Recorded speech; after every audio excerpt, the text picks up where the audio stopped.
What if everything you thought you knew about Christianity, about Jesus the cross and the resurrection, was only half the story? What if beneath the holy relics and sacred texts, there was a secret so profound, it threatened to upend 2,000 years of theology? Some say Jesus was not a solitary savior, but a husband, a father, and that his bloodline didn't die on the cross. It lived on, hidden, protected, pursued. From ancient Judea to medieval France, through the Templars, the Crusades, and even into the royal courts of Europe. Could a child of Christ have walked among us, settle in? The road we're about to walk is winding, dimly lit, and deeply buried beneath centuries of scripture, scandal, and secrecy. But with every step, we'll peel back another layer of time, and perhaps, just perhaps, glimpse the truth behind the most enduring mystery of them all. Picture the dusty hills outside Jerusalem, a landscape both ordinary and divine. 2,000 years ago, a man walked here who would split history in half. Born into obscurity, nailed to a Roman cross, and worshipped by billions. But the Jesus remembered in church pews and stained glass windows may not be the full man. Beyond the miracle worker and the martyr, there might have been something else. A relationship, a lineage, a legacy. Now, if you're already picturing secret scrolls and Dan Brown thrillers, fair enough. The bloodline theory has captured imaginations for decades, often blending fact with fiction in ways that make scholars twitch and moviegoers cheer. But beneath the headlines and Hollywood gloss, there is a paper trail. Fragile manuscripts, obscure gospels, suppressed traditions. Hints, threads, whispers. According to some interpretations, Jesus may have been married most likely to Mary Magdalene, a woman who has haunted the margins of Scripture for centuries. Was she simply a repentant sinner, or something far more important? Some early texts describe her as the companion of Jesus, a word which in Aramaic might suggest something far deeper than friendship. From there, the theory unfolds like an ancient tapestry. If Jesus had a child, then that child needed protecting. Smuggled out of Judea, perhaps, to the south of France. There, hidden among early Christian communities, the bloodline might have continued silently threading its way through the centuries, touching the Merovingian kings, the enigmatic Knights Templar, the Cathars, and even modern European royalty. But where's the evidence? And why would such a truth, if it is truth, be buried so carefully? Some say the Church had everything to lose by letting the world believe Jesus was human in the most literal sense. That he loved, that he married, that he fathered a child. Theological foundations start to wobble when the Son of God becomes a father himself. And yet, what if that very humanity is the point? Over the next several hours, you'll be drawn into a tale that spans continents and centuries. We'll follow parchment clues through monasteries, decode symbols carved into ancient stone, and peer behind the velvet curtains of royal bloodlines. We'll interrogate secret societies, study forbidden texts, and examine whether history has been quietly manipulated to preserve or suppress a sacred truth. And we'll ask the question that has haunted poets, priests, and princes alike. If the blood of Jesus Christ flows in mortal veins, where is it now? Who knows about it? Who protects it? Who fears it? Before we venture further into the shadows, take a moment to subscribe, so you never miss a secret that history has tried to forget. You step into the musty calm of a candlelit library, where every page you turn hums with the weight of centuries. Tonight, your hands rest on sacred texts, not just the familiar four Gospels read aloud in churches, but others older, stranger, sometimes scorned. Together they form the bedrock of a religion, but within their lines, between their words, and beneath their translation, lie oddities, cracks, codes, perhaps even secrets the early church hoped you'd never read too closely. start with the basics. The New Testament as it stands today was not a spontaneous download from the divine. It was curated, debated, shaped by councils and clerics. Matthew, Mark, Luke, and John, these are the narratives that survived, that were canonized. But there were dozens of other accounts. The Gospel of Thomas, the Gospel of Mary, the Gospel of Philip. Each carries a different voice and in some cases a different story. In these apocryphal works, Jesus is not always the solitary divine figure you may have heard about. He is teacher, mystic, revolutionary, and sometimes something even more intimate, husband. In the Gospel of Philip, for instance, there's a line that has long twisted the necks of scholars and skeptics alike. It refers to Mary Magdalene as Jesus' companion. The original word koinonos is peculiar. It doesn't just imply friendship. In ancient texts, it is used for spouses, sexual partners, people bound by covenant. And then there's the infamous passage, partly damaged, maddeningly incomplete, where Jesus is said to kiss Mary often. On the mouth, the disciples protest. Why her and not us? The air practically shimmers with jealousy. But here's where it gets interesting. In Jewish tradition, rabbis were expected to marry. Celibacy was not the norm, it was the exception.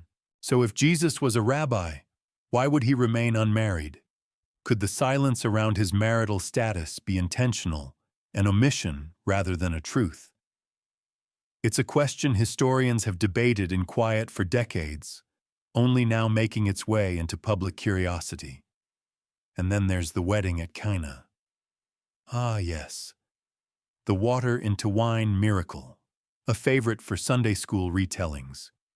But what if the event was more than just a backdrop for divine beverage distribution? Some fringe scholars propose the wedding was Jesus' own. Why else would Mary, his mother, be so involved in catering arrangements?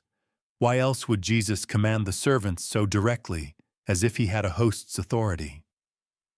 If that's true, if he was indeed the groom, then the implications ripple through time like the rings of a stone dropped into water. And no, it's not just fringe theorists sipping from this cup of speculation. Even within Orthodox scholarship, the idea of Jesus as a fully human man with emotions, attachments, and possibly a family is gaining cautious traction. It does not negate his spiritual role, they argue, but rather enriches it. Makes him more relatable, more real, less icon, more person. Now don't mistake the absence of explicit mentions for denial. Ancient writers often left things unsaid that were considered obvious to their contemporaries. To ancient minds, Jesus' marital status might not have been worth commenting on precisely because it was expected. You don't tell your audience that the sky is blue. You tell them when it turns red. And yet in the canonical Gospels, Jesus' life from age 12 to 30 is a blank slate. 18 silent years.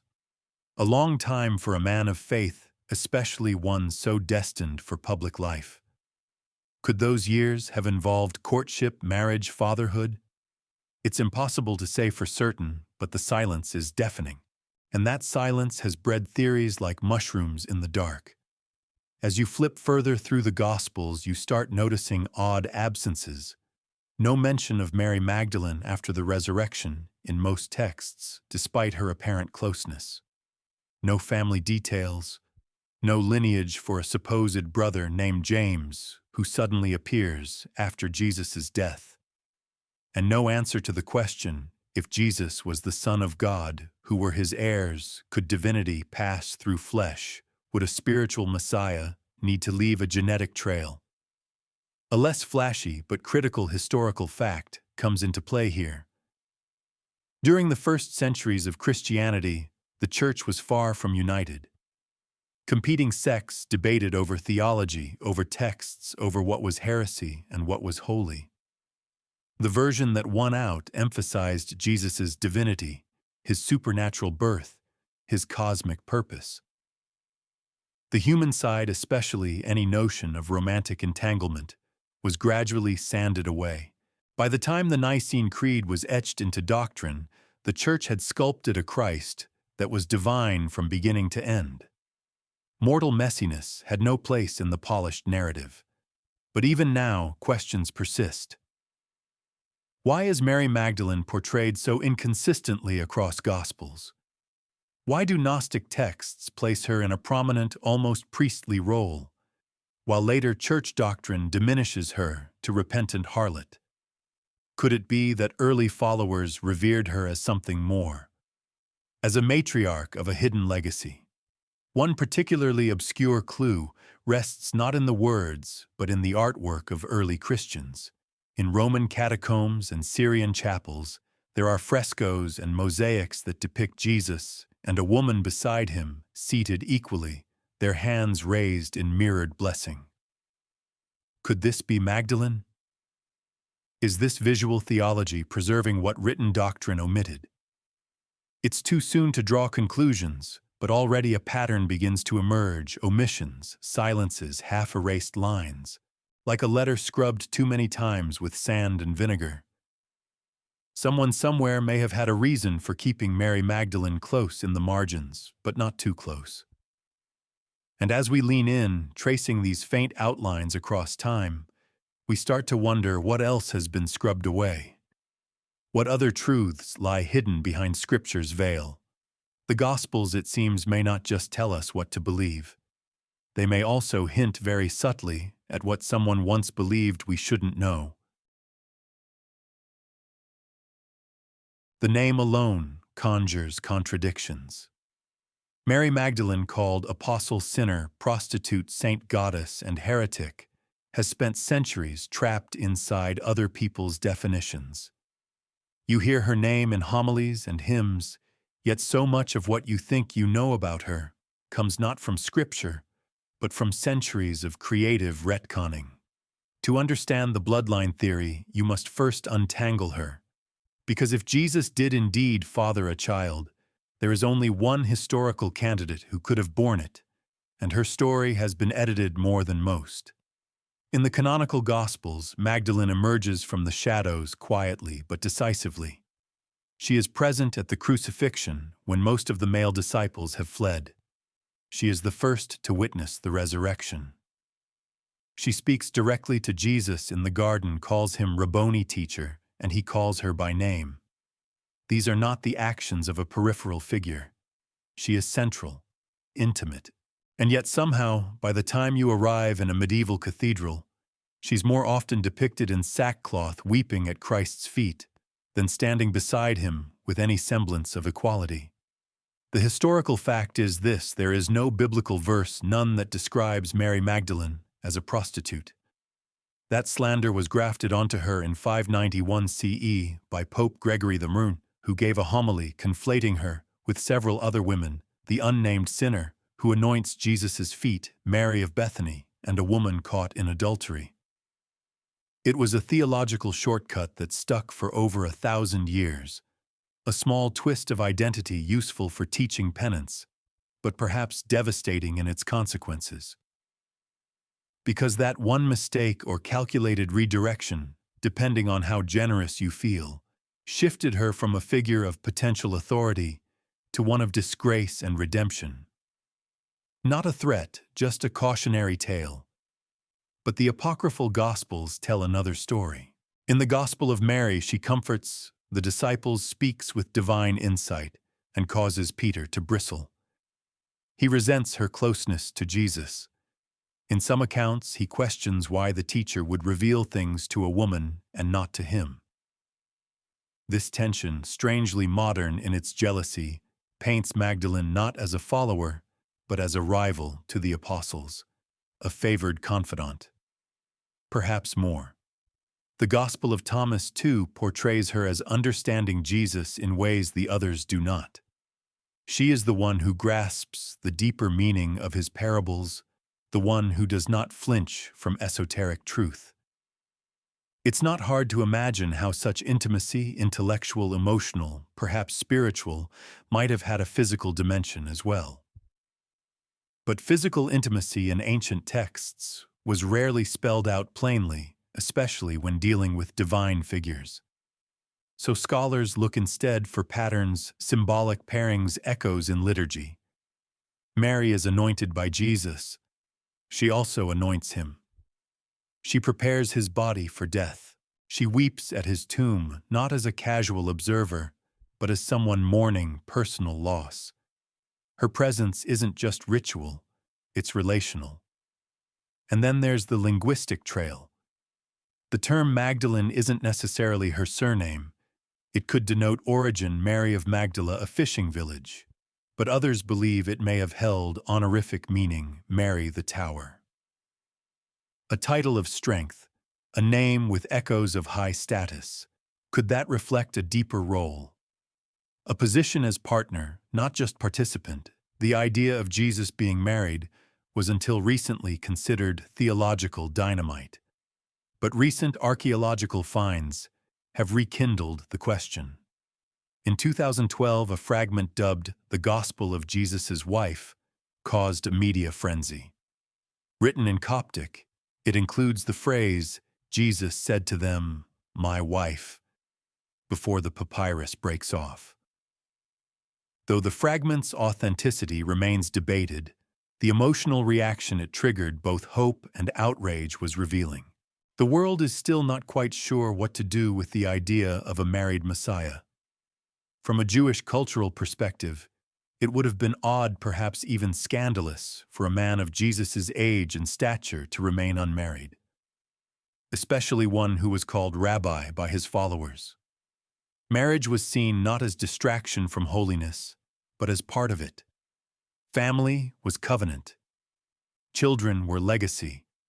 And a wife was not merely an accessory to male virtue, she was an embodiment of divine partnership. The possibility that Mary Magdalene was Jesus' wife doesn't just add romance to a dusty chronicle, it reshapes it. Suddenly, the resurrection is witnessed not by a passive female bystander, but by a grieving spouse.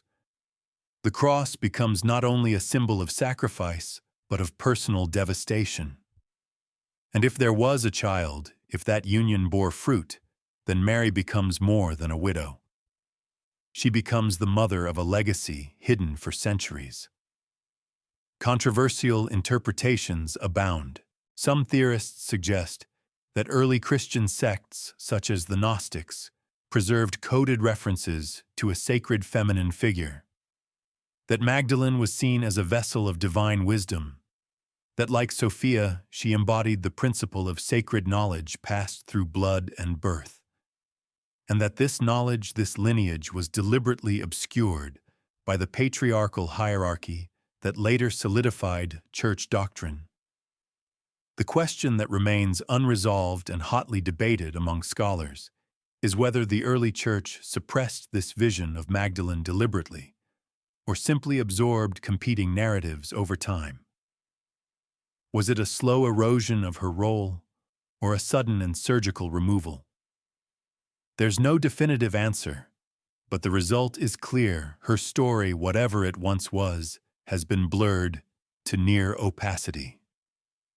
And so we return to the bloodline theory.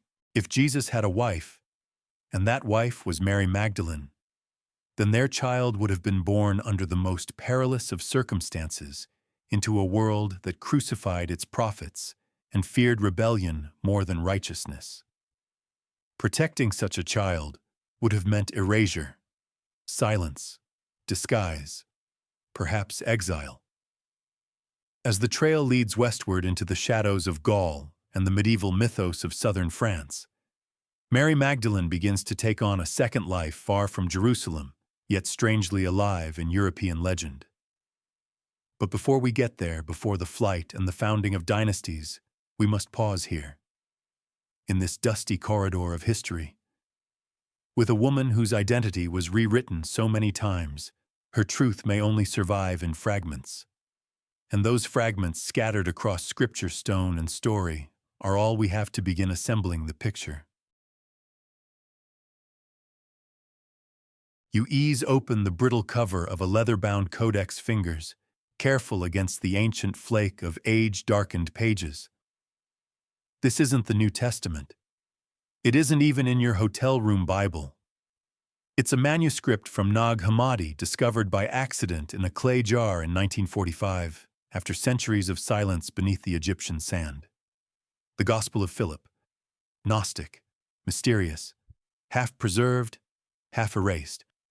And on one worn, crumbling page lies a whisper, a line so fiercely debated it feels radioactive. The passage reads, "And the companion of the Savior was Mary Magdalene.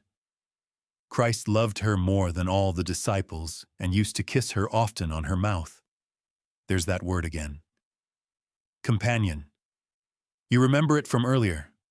Koinonos. Not a servant. Not a friend. Something deeper. More entangled. The other disciples are jealous, the text says. Not confused. Not indifferent. Jealous. Which is, let's be honest, a very human emotion. Something you feel when someone else gets the attention you thought you deserved. This doesn't sound like a detached spiritual metaphor. It sounds like interpersonal drama.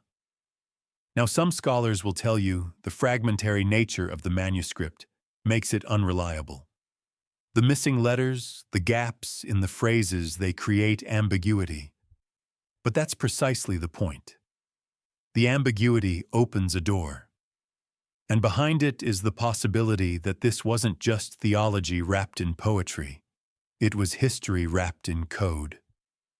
The Gospel of Philip reads differently from the Gospels of Matthew, Mark, Luke, and John.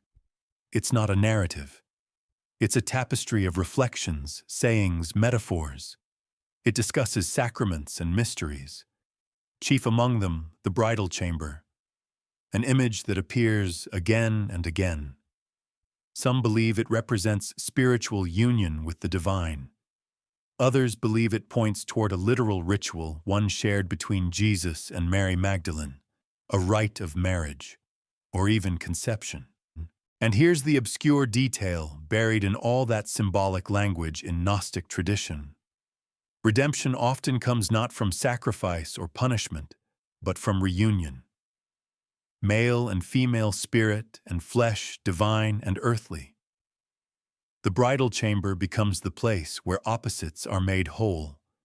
In that light, Mary is not just a woman following Jesus. She is his complement, his mirror, his initiator, a partner in something cosmic. That interpretation, while controversial, is consistent across several Gnostic texts. Not only does Mary appear frequently, she often plays a leading role. She is the one Jesus reveals secrets to.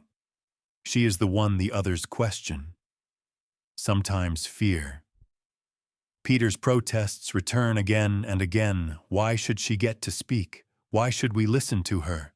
It's a drumbeat of resistance, a resentment that hints at hierarchy and hidden authority. Of course, the Gospel of Philip never explicitly says Mary bore Jesus' child. That would be too easy. Instead, it trails veiled language about creation, union, and spiritual birth. But in an age when open declaration could mean execution, is it really surprising the writers spoke in riddles? The debate among scholars rages quietly. Was the bridal chamber symbolic, referring only to spiritual transformation? Or was it a metaphor for physical intimacy, coded to preserve a truth too dangerous to name aloud? That's the open question that divides theologians to this day. And not just in academic journals, but in dusty backrooms of monastic archives where reluctant eyes still scan Gnostic pages for dangerous implications. What's undeniable is this: the Gospel of Philip elevates Mary Magdalene beyond anything the canonical texts do. She isn't just present, she is essential, and that's not an accident. It suggests that for a segment of early Christianity, Mary was seen not only as Jesus' disciple, but possibly his spouse. And more than that, his equal in a mystery so profound, it had to be veiled in sacramental language. Now, if you step back and recall how early Christian communities functioned, this makes a strange kind of sense. These groups weren't unified. They weren't in agreement. They were arguing over everything: doctrine, leadership, ritual, cosmology. The Gnostics in particular were seen as dangerous by the emerging Orthodox Church. They emphasized knowledge over obedience, revelation over hierarchy. In that context, elevating Mary Magdalene to the role of Christ's sacred partner wasn't just progressive, it was revolutionary. And revolutions tend to be erased by the victors. When Constantine legalized Christianity in the 4th century, the Council of Nicaea followed soon after. And with it came canonization, standardization, a slow erasure of variant views. Gospels that featured Mary as an authoritative figure were excluded, labeled heretical, burned, hidden, or in this case, buried in a jar for 600 years. Which brings us to the modern implications. If these suppressed texts were right, if Mary Magdalene was more than we've been told, then the possibility of a bloodline is no longer wild speculation. It becomes logical, expected, even necessary. If a divine human union existed, why would it not yield fruit? The silence in that light feels less like absence and more like avoidance. You might wonder why this matters so much. Why the bloodline theory hinges so heavily on a single passage in a forgotten gospel. But you're not just reading ancient words. You're decoding a map of memory, of what the early followers may have known or believed or preserved in whispers. And those whispers echo through centuries, sometimes in the unlikeliest places. Some later legends in southern France describe a Mary not clearly named, but unmistakably sacred, arriving by boat with a child. No husband, only silence. She is revered, honored, and kept alive in folklore as more than a saint, as a founder, a mother, a beginning. You might recall how Mary's image was shaped over time, from honored disciple to repentant sinner, to possibly even goddess in exile. This shift wasn't just misogyny, it was strategy. A woman with no power poses no threat. A woman who carried the blood of Christ. Well, that's something else entirely. So you're left with a question.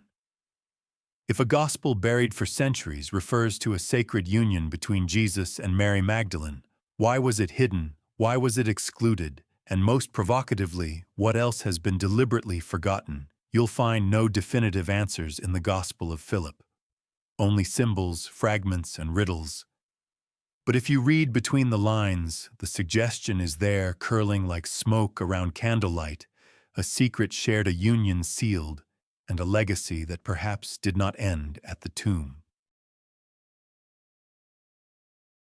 Imagine the shoreline of the Mediterranean 2,000 years ago.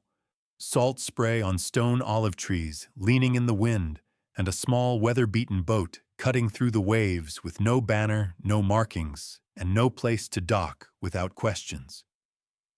Inside, a woman sits cloaked not only in fabric, but in silence. According to legend, she is Mary Magdalene, and depending on whom you ask, she is either a grieving disciple or the widow of Jesus Christ, carrying something infinitely more precious than gold. A child, a secret, a beginning. The theory that Mary Magdalene fled to what is now southern France after the crucifixion is not a recent invention. It emerges early, woven through medieval French folklore, whispered in the hagiographies of saints, carved into the architecture of forgotten chapels. In the region of Provence, she is remembered not as a footnote in Scripture, but as a founder. Towns like Saintes-Maries-de-la-Mer and Saint-Maximin-la-Sainte-Baume bear the imprint of her legacy in name and ritual. Every July, thousands still gather to honor her supposed arrival. It's a tradition more persistent than mere piety. It's memory dressed in myth. You stroll through the warm, perfumed air of Saint-Maximin and enter the basilica said to house her relics. There, beneath the vaulted ceilings and candle smoke, lies a skull in a glass reliquary darkened with age, wrapped in gold thread. The Church officially recognized it as belonging to Mary Magdalene in the 13th century. DNA testing hasn't confirmed anything, of course, but the symbolism remains intact. She was here, they say. She came by boat fleeing Roman persecution, or perhaps something more personal, something even the empire itself couldn't be allowed to find.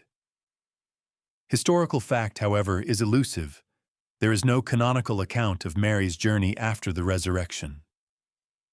The book of Acts continues without her. Paul never mentions her. She vanishes from the biblical narrative like a stone skipped into deep water, seen once, then gone. But medieval legends fill that void with remarkable consistency. They describe her landing near Marseille, accompanied by Lazarus and a small group of early Christians. Some tales say she preached. Others say she lived out her life in a cave weeping in penitence. But in the context of the bloodline theory, it's what she may have brought with her that matters most. A child. Imagine the implications if Jesus and Mary Magdalene had a daughter or a son. That child would have been born into immediate danger. The crucifixion wasn't just a theological event. It was a political execution. Rome didn't tolerate messianic uprisings. A child of Jesus would have been hunted, silenced, erased. There would be no safer course than exile, and no safer destination than Roman Gaul, a place culturally distant from Jerusalem, but still part of the empire, far enough to vanish, close enough to survive. Here the obscure detail emerges in certain French legends. The term Sarah Lacali appears a mysterious figure often said to be the daughter of Magdalene. She is celebrated each year by the Romani people carried in procession to the sea. Dark-skinned, veiled in mystery, her name means the Black One. Some argue she was a servant. Others whisper she was sacred. One theory, quiet, controversial, but enduring, claims she was Sarah, daughter of Jesus, and Mary Magdalene brought to France in secret to begin a lineage that would twist its way through the Merovingian kings. That's the question that haunts historians. Could these legends, filtered through centuries of embellishment, preserve a kernel of truth? Oral traditions often wrap facts in metaphor. But what if the story of a boat landing wasn't metaphorical at all? One account from the 9th century describes a group of Christian refugees arriving in Provence bearing sacred knowledge and perhaps even sacred blood. The Church has traditionally interpreted this as a symbolic mission. But alternative historians argue the phrasing, particularly the way it links Mary to the concept of bearing a light into Gaul, is suspiciously literal. Light. Lineage. Legacy. This is where scholarly debate flares into controversy. Critics argue that the French legends are too late, too mythologized to be reliable. They were shaped in the medieval period long after the historical Mary would have lived. Pilgrimage culture and the rise of relic tourism may have played a role in cementing these tales. One must always ask, were these stories recorded to honor memory or to attract donations? But the counterpoint is, these legends don't sprout from nowhere. They grow in places where something, however small, once took root. And the enduring reverence of Magdalene in France is notably disproportionate to her representation in Scripture. She is everywhere: statues, frescoes, festivals, honored not as a penitent, but as a bearer of knowledge. In some chapels, she is even depicted pregnant or cradling a child. Not canonically, of course, just persistently. Now let's thread back briefly to the Gospel of Philip. Remember its cryptic language about the bridal chamber, about union and mystery. What if that sacramental vocabulary continued westward, carried by those who saw Mary not only as a disciple, but as the vessel of a divine human bloodline? In France, it could have evolved into a different kind of worship, quiet, disguised, filtered through local folklore, but present. The silence of the Church on this topic is itself intriguing. For centuries, it neither confirmed nor denied Mary Magdalene's presence in France. It permitted devotion to her relics, yet discouraged doctrinal discussion of her role beyond the canonical accounts. Only in recent years has the Vatican cautiously acknowledged her as apostle to the apostles, a promotion long overdue and maybe strategically timed. What's more curious is how these legends intersect with noble families in southern France, who later claimed descent from mysterious ancestors. Some of them, like the lineages tied to the Merovingians, maintained genealogies that at least symbolically trace back to this moment, a woman fleeing the East, carrying something sacred, starting anew in exile. You feel the echoes of secrecy tightening around the narrative. If Mary Magdalene did arrive in France, she brought more than just memory. She brought a disruption, an alternative version of events that, if true, would threaten the entire theological architecture of Western Christianity. And yet the landscape of Provence remembers. In stone, in wine, in annual pilgrimages that date back before memory. The story is still told that a woman came from the sea cloaked in sorrow, heavy with meaning. And in the folds of her robe, perhaps she carried history's most controversial child.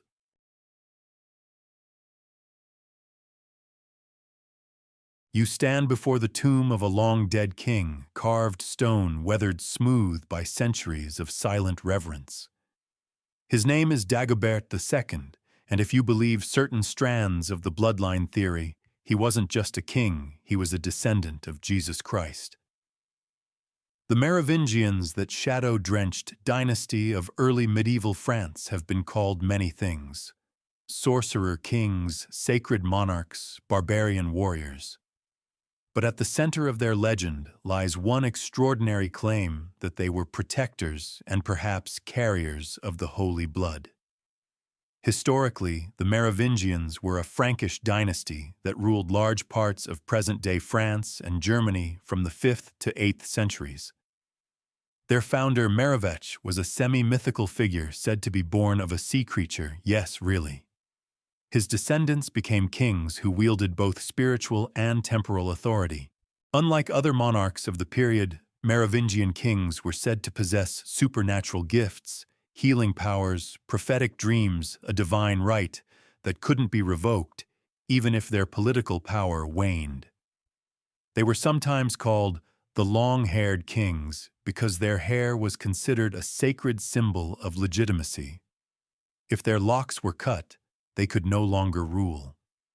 It's this mystical aura that makes them so tantalizing in the context of a possible Jesus bloodline. Some researchers point to their supposed divine favor, their unusual sense of sovereignty, and even their dynastic symbols, such as the fleur-de-lis, as clues. The suggestion is subtle but profound.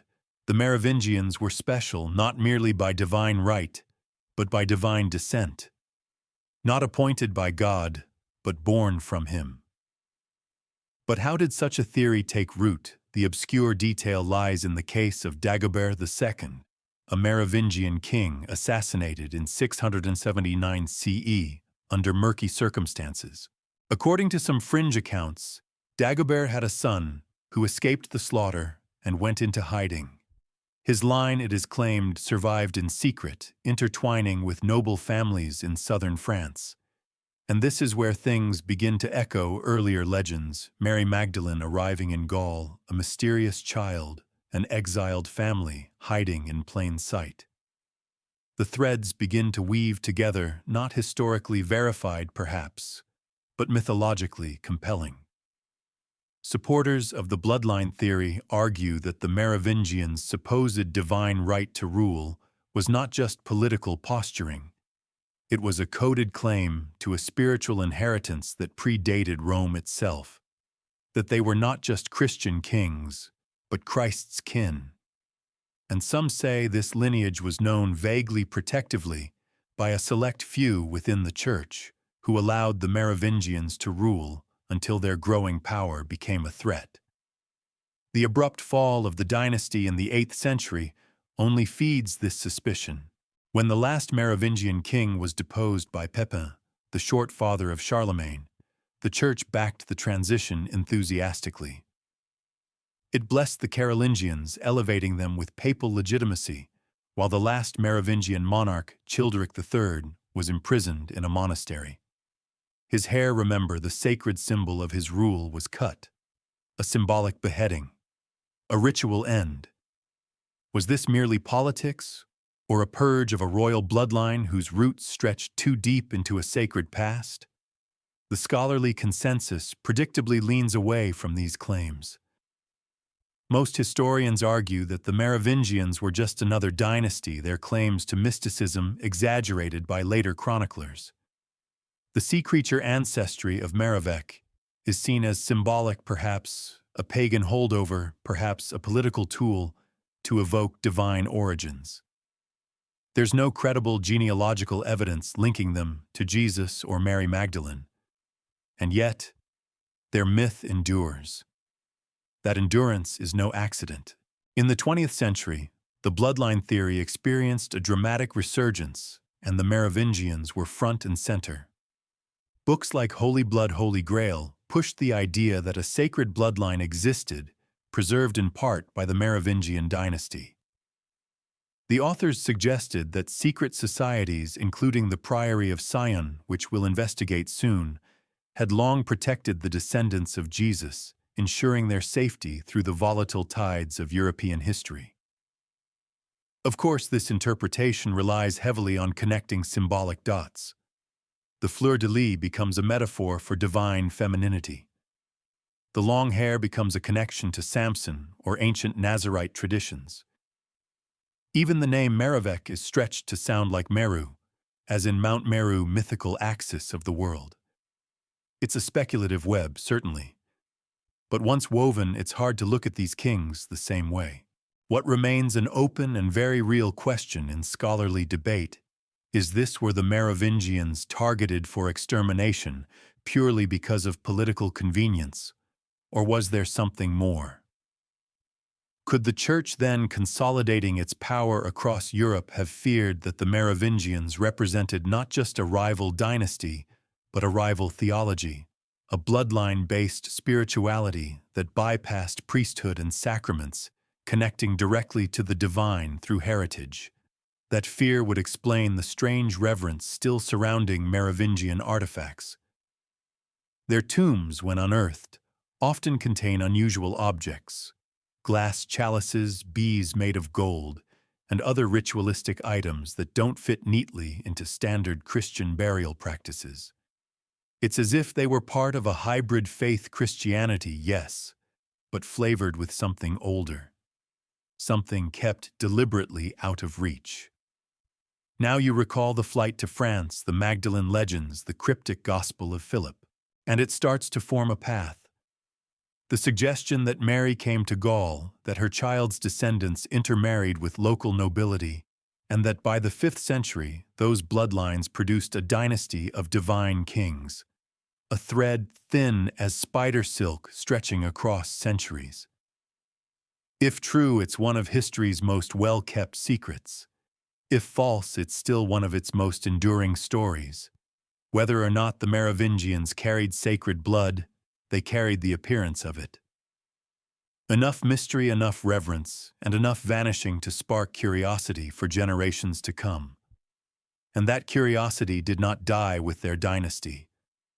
If anything, it intensified. Because where there are forgotten kings, there are secret guardians.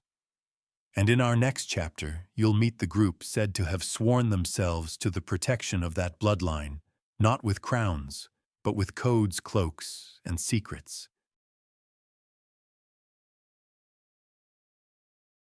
Somewhere between the candlelit cathedrals of France and the conspiracy-fueled corners of modern pop culture, there sits a name, whispered like a riddle, the Priory of Sion. Not a knightly order in gleaming armor, not a household name in your school textbooks.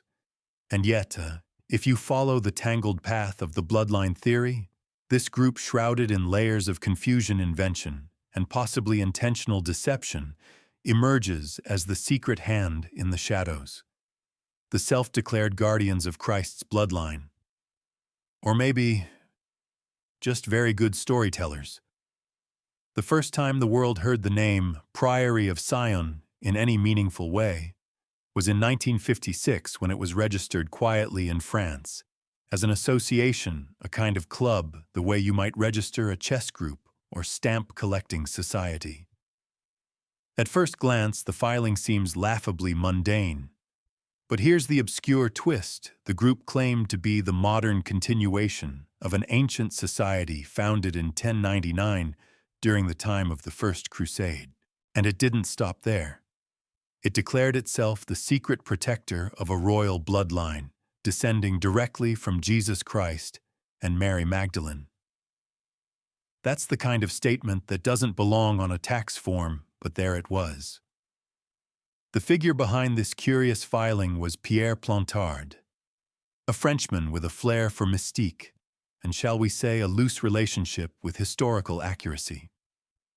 Plantard began weaving an elaborate narrative through documents, diagrams, and correspondences, much of which were deposited in the Bibliothèque Nationale de France under the guise of legitimate historical research.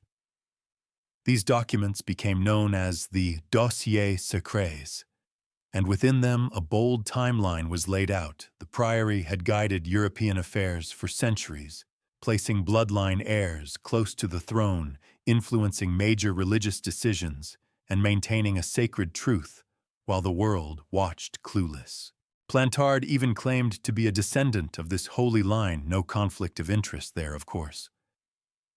His pedigree conveniently linked him to Dagobert II and the Merovingians, giving him a royal glow and a touch of divine PR. For years, his writings trickled quietly through French esoterica, intriguing a niche audience. That is until one fateful book cracked the story wide open. In 1982, Holy Blood, Holy Grail hit the shelves. Written by Michael Bagent, Richard Lee, and Henry Lincoln, it presented the bloodline theory not as folklore, but as serious historical investigation. The authors relied heavily on the dossier's secrets, suggesting the Priory of Sion had indeed preserved a sacred lineage from Christ, protected it through alliances with the Knights Templar, and continued its work into the modern era. Suddenly, the public imagination lit up. It was part mystery novel, part theological revolution, and it had all the ingredients people love: ancient secrets, secret societies, sacred blood, and the occasional beheading. But here's the problem, and the open scholarly debate that still simmers today: was any of it true? Let's return to the filing in 1956, dig a little deeper, and you find that the priory's address was that of a housing office. Its listed members were friends of Plantard. There were no ancient scrolls, no papal correspondence, just typewritten pages and a brilliant sense of narrative timing. Many researchers now believe that the Priory of Sion, at least in its modern form, was an invention, an elaborate hoax designed to retroactively insert its influence into history. And yet, hoax or not, the myth refused to die. In fact, it evolved. Later iterations suggested that the priory was a front, yes, perhaps fabricated in the 20th century, but based on older hidden traditions. Think of it like a relay baton. Plantard didn't create the bloodline theory. He simply picked it up, wrapped it in gold ribbon, and sprinted in front of the cameras. Was he a charlatan? Possibly. Was he playing with real historical fire? Almost certainly. The priory's alleged Grand Masters added fuel to the intrigue. Names like Leonardo da Vinci, Botticelli, Isaac Newton, and Victor Hugo were said to have secretly led the order across the centuries. Each one a genius of their time, each with known interests in esoteric knowledge and symbolic language. The suggestion was subtle but intoxicating, that their public works contained hidden messages, art equations, poetry, all pointing to the secret bloodline they protected. Critics quickly pounced. There was no verifiable proof that these men had anything to do with each other, let alone with a secret society. But again, it wasn't about proof. It was about the possibility, the plausibility, the seductive rhythm of a story just believable enough to set your pulse racing. Even the Catholic Church responded with unease, not directly no grand denunciations, but with small gestures. An archbishop here calling the theory blasphemous. A Vatican official there issuing vague reminders of orthodoxy. Nothing overt, but enough to suggest they were paying attention. And then came the Da Vinci Code. Dan Brown's blockbuster novel exploded the bloodline theory into mainstream culture, planting the Priory of Sion firmly into the world's imagination. Overnight, dusty corners of French churches became pilgrimage sites. Guidebooks were rewritten. Priests rolled their eyes. And Pierre Plantard, long since deceased, was given the posthumous satisfaction of knowing his fantasy had gone global. But amidst all the cinematic thrill, a quieter question remains. If the Priory of Sion was a fabrication, why does the bloodline theory still hold such sway? Why do certain noble families in Europe, particularly in the Languedoc region of France, still quietly trace their ancestry to obscure roots? Why does the myth keep resurfacing in art, architecture, and ritual? It's because myths, especially ones wrapped in secrecy and blood, carry power. Even if the priory as Plantard presented it didn't exist, its claims echoed centuries of hidden tension. The idea that Christ's bloodline continued not spiritually through the church, but biologically through his descendants, remains one of the most profound threats to established religious authority. A quiet revolution in DNA and doctrine. You might recall how the Merovingians' divine right was built on mystery. Now imagine that mystery had a name, a lineage, a guardian order operating under veils of secrecy. The Priory of Sion may have been a story, but it was a story built from older whispers, and whispers once released are hard to silence.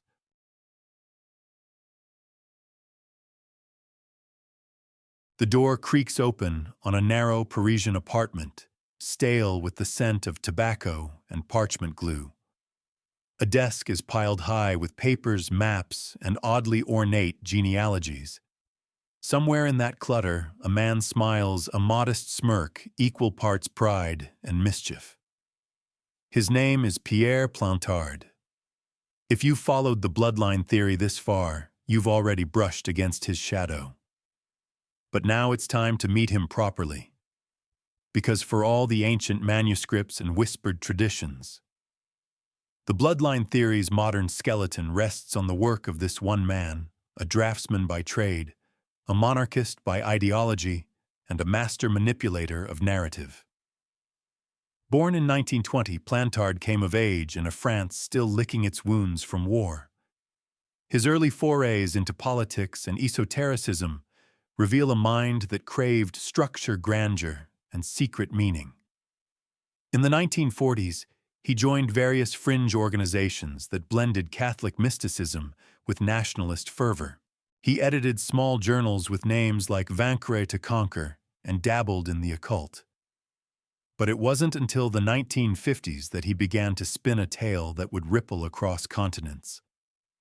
A tale that would reshape how millions viewed the blood of Christ. In 1956, as you may recall, Plantard formally registered the Priory of Sion as a small club. But that was only the beginning. Over the next 2 decades, he carefully crafted a labyrinth of evidence weaving false documents, forged letters, and family trees into a complex, alternate history. These were the now infamous Dossiers secrets de Henri Lobineau, deposited quietly in the French National Library between 1964 and 1967. Their presence there, undisputed by officials, gave them a veneer of legitimacy that Plantard exploited with surgical precision. The documents claimed to trace a direct lineage from Jesus and Mary Magdalene through the Merovingian kings of France and into modern European nobility, Plantard's own ancestors included. He inserted famous names into the priory's leadership: Da Vinci, Newton, Hugo. He even supplied photographs of hidden parchments, mysterious gravestones, and coded diagrams. It was part historical fan fiction, part political resume. And it worked. The obscure detail in all this is how Plantard manipulated real fragments of history to build his illusion. Dagobert II, the assassinated Merovingian king, was indeed a historical figure. His tomb was real. The village of Ren-le-Chateau, which we'll explore soon, had genuine ties to 19th-century clerical intrigue. Plantard didn't invent these details. He simply connected them with invisible ink. And then came Henry Lincoln, a British TV writer, whose curiosity led him into the heart of Plantard's puzzle. Lincoln encountered the dossier's secrets and was hooked. Along with co-authors Michael Bagent and Richard Lee, he published Holy Blood, Holy Grail in 1982. The book transformed Plantard's patchwork of forgeries into a best-selling cultural phenomenon. The Bloodline theory exploded into public consciousness, draped in Plantard's web. But here's where things begin to fracture. In the 1990s, under scrutiny from journalists and researchers, the narrative unraveled. French authorities investigated Plantard's claims after he inserted himself into a legal dispute involving high-level political figures. He admitted under oath that the priory's ancient pedigree was fabricated. The Grand Master's list, fiction. The Bloodline invented. The dossier's secrets, pure theater. And yet, this full confession did not kill the legend. It only deepened it. Why? Because of an open question that continues to nag at the edges of this tale. Was it all a hoax or a cover? Some believe Plantard was indeed just an eccentric with a flair for forgery. Others suggest he may have been a front-witting or unwitting for a deeper game. Perhaps the documents were disinformation meant to mislead researchers from a more authentic hidden truth. Perhaps he was a vessel for secrets he didn't fully understand. Or perhaps the hoax, once constructed, took on a life of its own, and no one, not even its architect, could pull it back down. There's a theory still whispered among esoteric circles that Plantard's very confession was itself a deception, that he was pressured to recant, that real lineages were being protected, and that his documents, while deliberately flawed, contained kernels of coded truth. A smokescreen, not a fantasy. One thing's for certain, Plantard was not stupid. He understood symbols. He buried Masonic references, astrological motifs, and numerological codes throughout his materials. Even his pseudonyms like Lobino were chosen for resonance. He played history like a harpsichord, each note carefully placed to ring across the centuries. Critics, of course, point out the theatrical absurdity. Who plants documents in a public library and expects global historians to nod solemnly in approval? But the answer lies in the medium itself. Plantard didn't need every historian, he only needed a few. Just enough to amplify the echo. And then fiction became footnote, and footnote became fact. Now recall the Merovingians with their suspiciously sacred aura and abrupt political demise. Remember how the church backed their removal. Plantard didn't invent that tension, he repurposed it. He took the existing mystery and gave it form narrative, a family tree. Whether that narrative holds truth or just artful lies is still hotly debated. But the fact that it's debated at all is a testament to his cunning. In the end, Plantard died quietly in 2000, leaving behind a story so tangled that even his denials are laced with suggestion. Was he the ultimate trickster, a failed claimant to a throne that never existed? Or was he in his own way a modern scribe, a messenger tasked with leaking something forbidden disguised as myth? You're left with the unsettling sensation that even if Plantard lied about everything, something still feels real, as if the lie was shaped so carefully it had to be wrapped around a truth, like scaffolding or camouflage.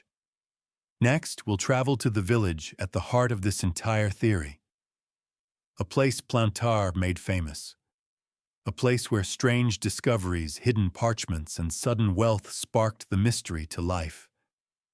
A place called Ren-le-Chateau. You arrive at the edge of a sleepy hilltop village, its stone streets curling through cypress trees and low stone walls, where the southern sun of France bathes everything in a soft, golden hush. This is Ren-le-Chateau, an unassuming place with fewer than 100 permanent residents, perched like a secret on the edge of the Aude Valley. There are older towns, grander castles, more notorious histories, but none stir the imagination or suspicion quite like this one. At the heart of the legend is a priest, Béranger Sauniere. He arrived here in 1885 penniless, assigned to a crumbling parish with a leaking roof and barely enough candles to get through a single Sunday Mass. But within a few short years, the man was quietly spending like royalty. He refurbished the church in lavish detail. He built a strange tower, named it the Tour Magdala. He constructed an opulent villa for guests, filled it with fine art and rare books. And no one, not his congregation, not his bishop, not even his close friends, could explain where the money had come from. The historical fact is, this Sauniere's sudden wealth was real, and it raised serious eyebrows. Church authorities demanded an explanation. He offered vague excuses about fundraising and generous donors, but the sums involved didn't add up. Officially, he was censured for financial mismanagement. Unofficially, the whispers never stopped. According to some accounts, Sauniere discovered something in the church during renovations, specifically while replacing the altar. One story claims that he uncovered ancient scrolls hidden in a hollow pillar. Others say he found a coded document tucked inside a wooden baluster. Still others claim he uncovered a buried treasure linked to the Visigoths, the Templars, or even the Cathars, depending on who's doing the speculating. Whatever he found, it changed his life. And it changed this village forever. The church itself, dedicated to Mary Magdalene, is a treasure map in stone and plaster. It features bizarre architectural choices for such a modest structure, upside-down inscriptions, demonic figures like the statue of Asmodeus holding holy water, biblical tableau arranged out of traditional order. The Stations of the Cross feature curious details. Roman soldiers carrying flags that never existed, children in 19th century dress, even hidden hands gesturing toward nothing in particular. Or everything. It's all too odd to be accidental. The obscure detail. On one of the inscriptions inside the church is a Latin phrase that translates to, "This place is terrible."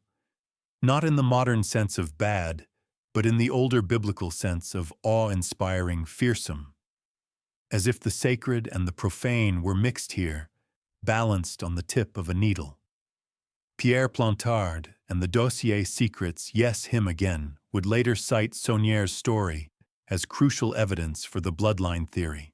They claimed that the parchments Sauniere found were genealogical records proving the survival of the Jesus Magdalene bloodline through the Merovingians, that the church paid him to keep silent. Or perhaps that secret societies helped him, societies who had a vested interest in preserving the lineage, guarding it from Rome's jealous grasp. Of course, there's no hard evidence of any parchments. No surviving scrolls, no family trees drawn in ancient ink. Just stories. And yet visitors come from all over the world to see the little village that changed nothing, and maybe everything.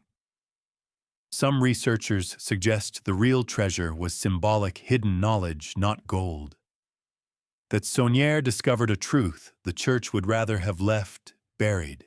Others argue it was literal, that treasure from Jerusalem had made its way across Europe over centuries passed through Templar hands and was hidden beneath this chapel as part of some vast sacred trust. But this theory enters truly strange territory when you look at the timing. Sauniere's renovations occurred not long after the discovery of the Dead Sea Scrolls in the Middle East, and decades before the Nag Hammadi texts would surface. Why in this remote corner of France would the Magdalene cult suddenly rise into prominence? Why in a church named after her would there be such peculiar coded reverence? The open scholarly debate around Sauniere is bitterly divided. Some historians assert that his wealth came from selling masses, a now illegal practice of accepting donations in exchange for prayers for the dead. A logistical scheme, they say, inflated by myth. Others argue that this explanation came only after public suspicion reached critical mass and doesn't remotely account for the scale of the funds he controlled. And yet, the visual evidence lingers. The Tour Magdala, for instance, named after the supposed hometown of Mary Magdalene, is more than just a fancy lookout. Inside, there's a library, a secluded study, an observation point. Why would a rural priest need a private tower to read ancient books unless he was studying something outside the bounds of ordinary devotion? It's here that the pieces begin to loop together. The Gospel of Philip, with its cryptic references to Magdalene, the French legends of her arrival on these very shores, the Merovingians, their cryptic bloodline, and now Sauniere accidentally or intentionally reviving a forgotten current beneath it all. Whether he stumbled onto it or sought it out, he placed Mary Magdalene back at the center of the sacred narrative. Modern tour guides in Ren-le-Chateau play coy with their commentary. They offer half-winks references to things best left to the imagination. But among those ruins and relics, there's a growing sense of continuity, that perhaps the secrets Sauniere may have uncovered weren't just relics of history, but part of a plan still in motion. Visitors often report a strange stillness here, as if something watches. Not menacingly, but knowingly. A presence ancient and heavy stitched into the stone. And maybe that's all it is. A feeling. A mood. A whisper too faint to catch with your ears. Or maybe it's something more. Maybe the silence isn't absence, but protection. The sun dips low over Jerusalem, casting long golden shadows across stones worn smooth by centuries of pilgrimage and war. It is the year 1119, and 9 knights, unusually pious, impossibly secretive, gather in solemn purpose. They call themselves the poor fellow soldiers of Christ and of the Temple of Solomon. History remembers them as the Knights Templar. But what if their mission was never truly about protecting pilgrims? What if their real purpose was to safeguard something far older, far more sacred, and infinitely more dangerous? From the start, the Templars were cloaked in mystery. They took their vows in the Church of the Holy Sepulchre, swore lives of poverty, chastity, and obedience, and were granted residence on the Temple Mount, believed to be the site of Solomon's temple. This was no random assignment. For nearly a decade, these knights conducted activities there without supervision, no records, no explanations. Not even the church demanded to know what they were doing. This is the historical fact, their sudden rise in wealth and influence after those 9 silent years is unmatched in medieval Europe. They emerged from obscurity to become one of the most powerful military and banking organizations in Christendom. But what sparked this transformation, that's where theory blooms. Some believe the Templars found something hidden beneath the Temple Mount, something that elevated them from monastic warriors to secret custodians of a divine truth. Here the bloodline theory sharpens its focus. One possibility is that the Templars discovered documents, genealogies perhaps, or early Gospels that proved Jesus had descendants. Another is that they found physical relics tied to Mary Magdalene and the sacred line bones, heirlooms or symbols of the so-called sang real, the holy blood. Such a revelation, even whispered, would shift the axis of Christian belief. If Jesus was not only divine but human, married a father, part of a lineage, it would undermine the authority of a celibate church and place unimaginable power in the hands of those who could trace that line. An obscure but fascinating clue lies in their emblem, two knights riding a single horse.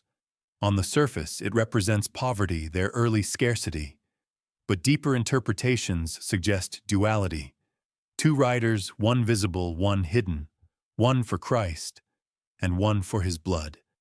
Duality of mission. One face public, the other secret. What's more, the Templars' veneration of Mary Magdalene is historically documented. While most Catholic orders centered their devotion on the Virgin Mary, Templar iconography frequently included the Magdalene. Her feast days honored her imagery, subtly emphasized.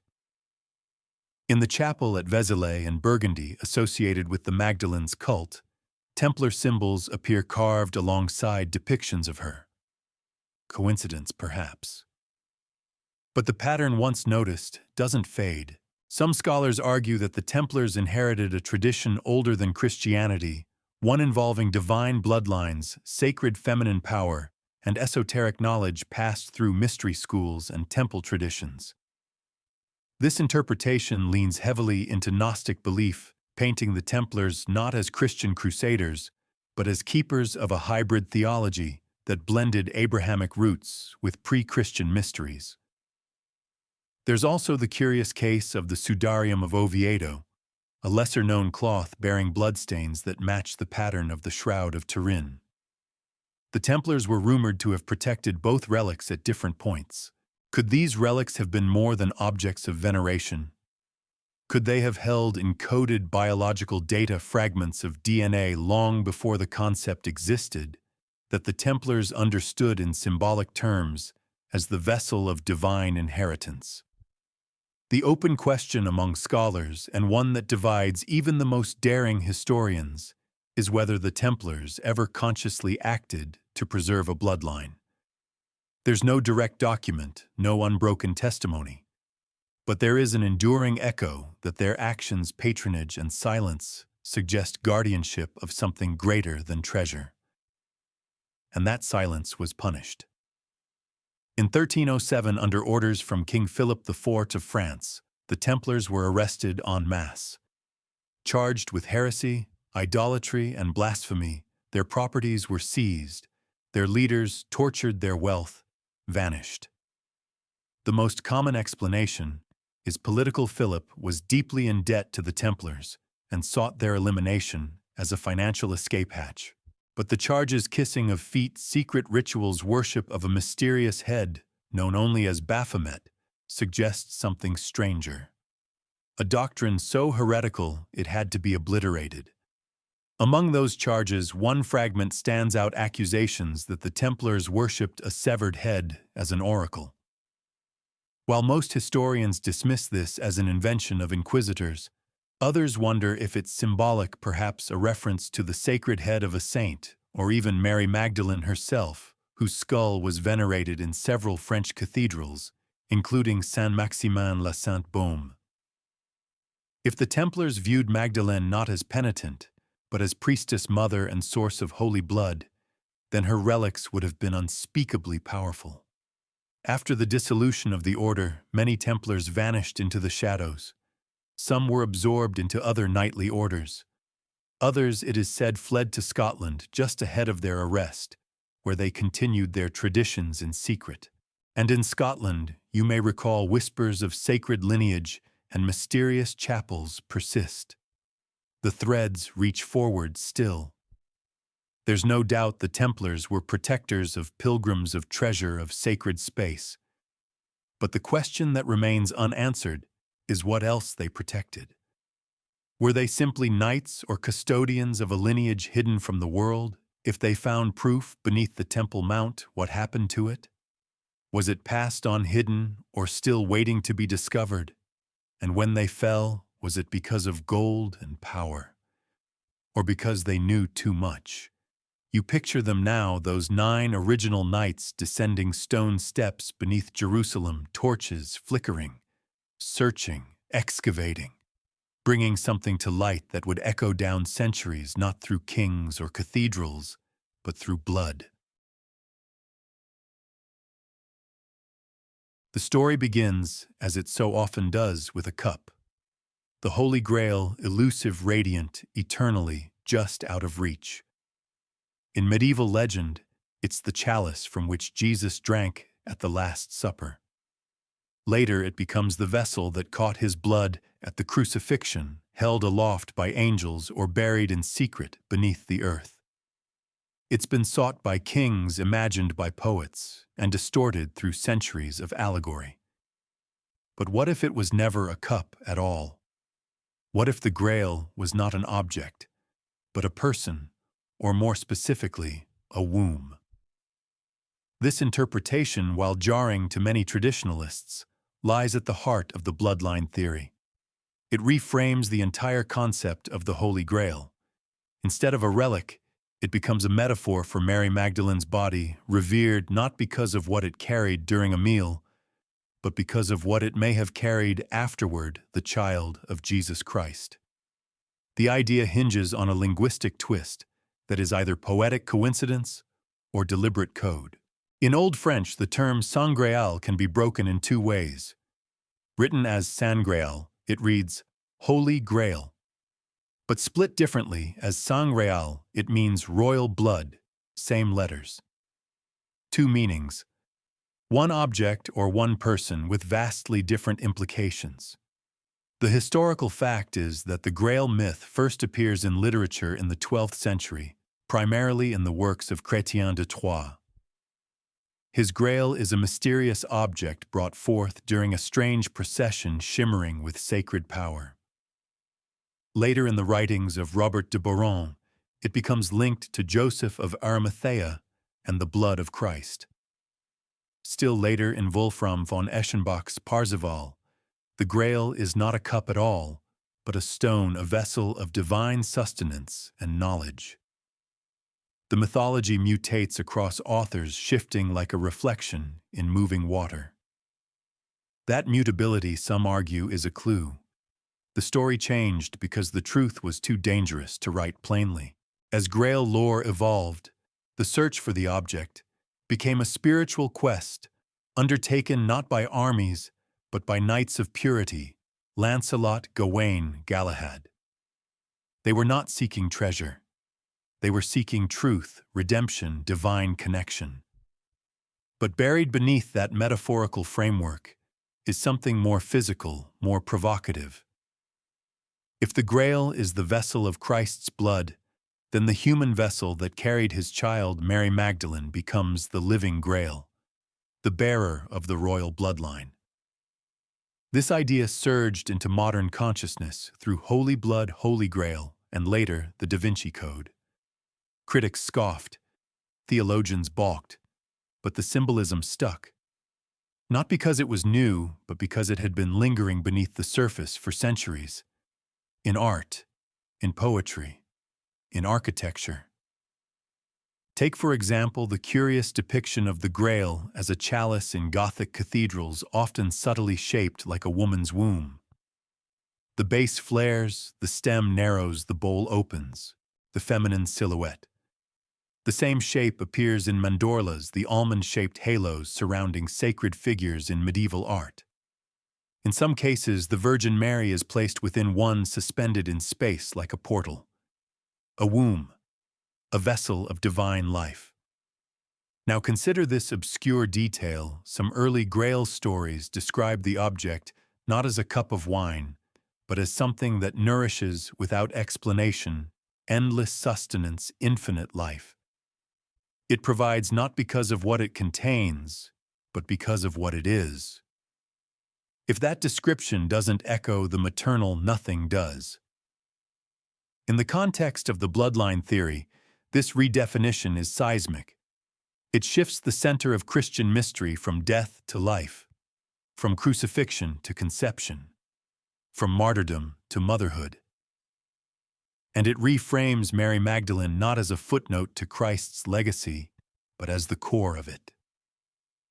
Of course, this interpretation remains deeply contested. Traditionalists argue that the Grail was always meant to be symbolic, an emblem of grace, not genealogy. Others dismiss the linguistic twist as coincidence. And the open scholarly debate continues: was the Grail legend always about an object, or was it a coded way to preserve a banned belief about Jesus's earthly lineage? We return again to the Templars, who some believe rediscovered this truth in Jerusalem. If they knew the Grail was a person, not a relic, then their mission changes completely. They were not treasure hunters. They were protectors, guardians of a bloodline that Rome would have erased had it known where to look. This also explains the curious reverence the Templars held for female saints, especially Mary Magdalene. It was unusual for a military order, and yet some of their chapels prominently featured her, even elevating her feast days. In secret, perhaps, they saw her not as the fallen woman, but as the Grail itself. And then there are the Grail romances of medieval Europe, filled with wandering knights, hidden heirs, and secret truths protected by orders of silence. These stories often feature a character who is the lost king or hidden prince raised in obscurity, unaware of his destiny, only to discover he is of sacred lineage. Is it coincidence that these tales exploded in popularity, just as the Church was tightening its grip on doctrine, or were they a kind of safe house stories, crafted to hide heretical truth in plain sight? You might recall the whispers in Ren-le-Chateau, the Magdalenian iconography, the strange carvings that hint at maternal secrecy. You may also remember the Merovingians with their claims to sacred blood and symbols drawn from both Christian and pagan roots. It all begins to circle back. The womb, the blood, the Grail, not separate ideas, but overlapping metaphors for the same explosive revelation that the divine walked the earth not alone, but as part of a family. The idea is deeply unsettling to orthodoxy. It decentralizes salvation. It implies that sacredness is not confined to theology, but transmitted through generations, through love, through life. It brings the holy out of heaven and places it into the cradle of human birth. And so the Grail is no longer an object to be kept in a vault or chased across continents. It is a symbol of divine humanity, carried not in gold, but in flesh, in the bloodline. And if the Grail was a womb, then the question is no longer, where is it? It's who carries it now. You stand in front of a painting nearly 30 feet wide, its colors softened by time, its subjects arranged in sacred stillness. Leonardo da Vinci's The Last Supper isn't just art, it's a ritual etched in oil and plaster, frozen. At the moment Jesus announces his betrayal, the apostles react in shock, their hands raised in disbelief, their faces lit with emotion. But your eyes drift inevitably to the right of Jesus, to the figure long assumed to be John. Except, what if it isn't? Here begins one of the most debated interpretations of Renaissance art and a critical moment in the bloodline theory's evolution. Some claim that the figure to Jesus' right isn't John the Evangelist at all, but Mary Magdalene. Not a disciple, a partner, a wife. The woman who, if the theory holds true, carried not only Jesus' memory, but his child. This idea burst into mainstream attention with the Da Vinci Code, but it wasn't born there. Long before Dan Brown ever tapped a keyboard, researchers and art historians were whispering about Leonardo's odd choices. The figure in question has delicate features, long auburn hair, and a soft, downcast gaze. Their clothing is the inverse of Jesus's, a deliberate color mirroring red and blue exchanged. Their bodies form a subtle M shape between them, like an open book, like a broken heart. Some even claim it's meant to signify Mary.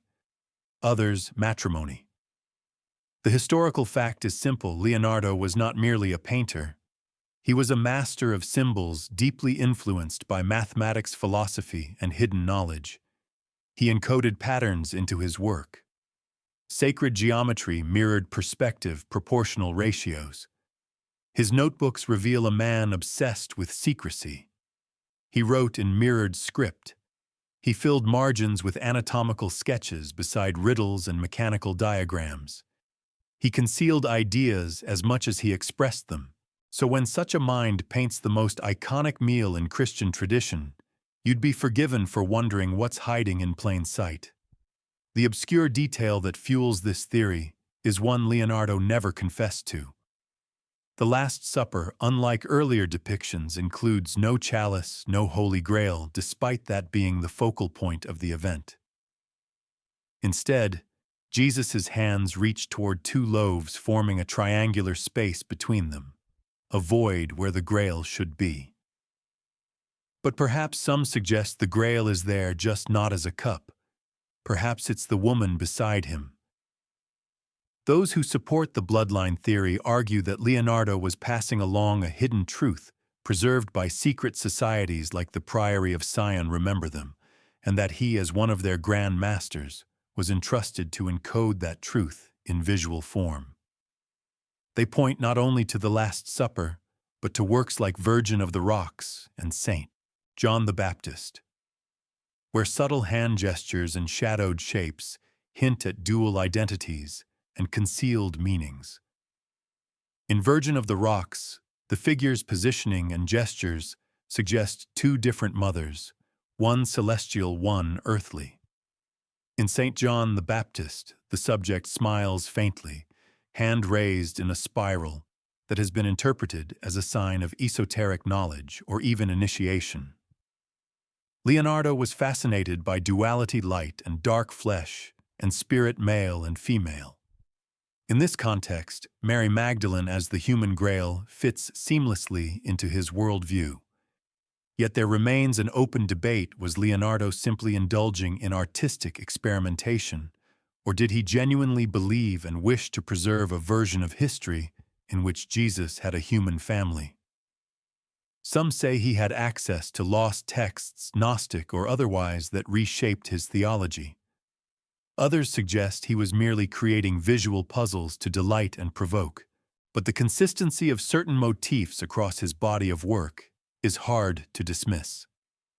Hidden hands, inverted figures, triangular formations pointing not upward but inward.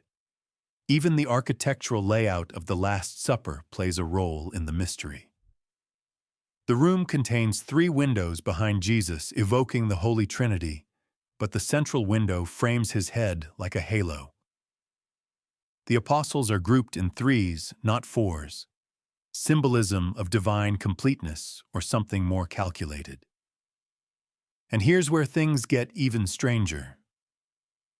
Digital analysts have studied the painting in high resolution and found what some interpret as subtle patterns in the folds of fabric, the placement of hands, and the negative space.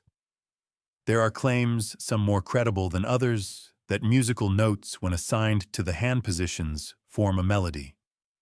Others say the table's arrangement encodes a cryptic reference to astrological alignments. Most of these findings are disputed, but the sheer effort poured into unlocking these secrets reveals just how compelling Leonardo's silence remains. What's more, the Last Supper was painted not on canvas, but directly onto the wall of a convent in Milan. It's been deteriorating since the day it was finished. Perhaps some say Leonardo knew the message was too bold to last, and deliberately chose a medium that would ensure only fragments of the truth would survive. A disappearing message, a prophecy wrapped in decay. Naturally, mainstream scholars reject the bloodline reading. They argue that the figure beside Jesus is as traditionally taught the young and beardless John, that Leonardo's love for androgyny, for beauty, led him to depict John in a softer, almost feminine manner. But even among these scholars, there is acknowledgement that Leonardo's mind was far ahead of his time and deeply attuned to layered meaning. So we're left again in a liminal space, between code and coincidence, between theory and theology. Was Leonardo revealing something he believed to be true? Was he a messenger, or simply a man painting mysteries for his own amusement? And if the Last Supper is indeed a visual confession, what does that say about the history we've accepted? If the Grail is not a cup but a woman, if the sacred line did not end on a cross but began in her womb, then Leonardo da Vinci's painting is not just art. It is a whispered revolution, a message written in pigment and patience, waiting to be seen.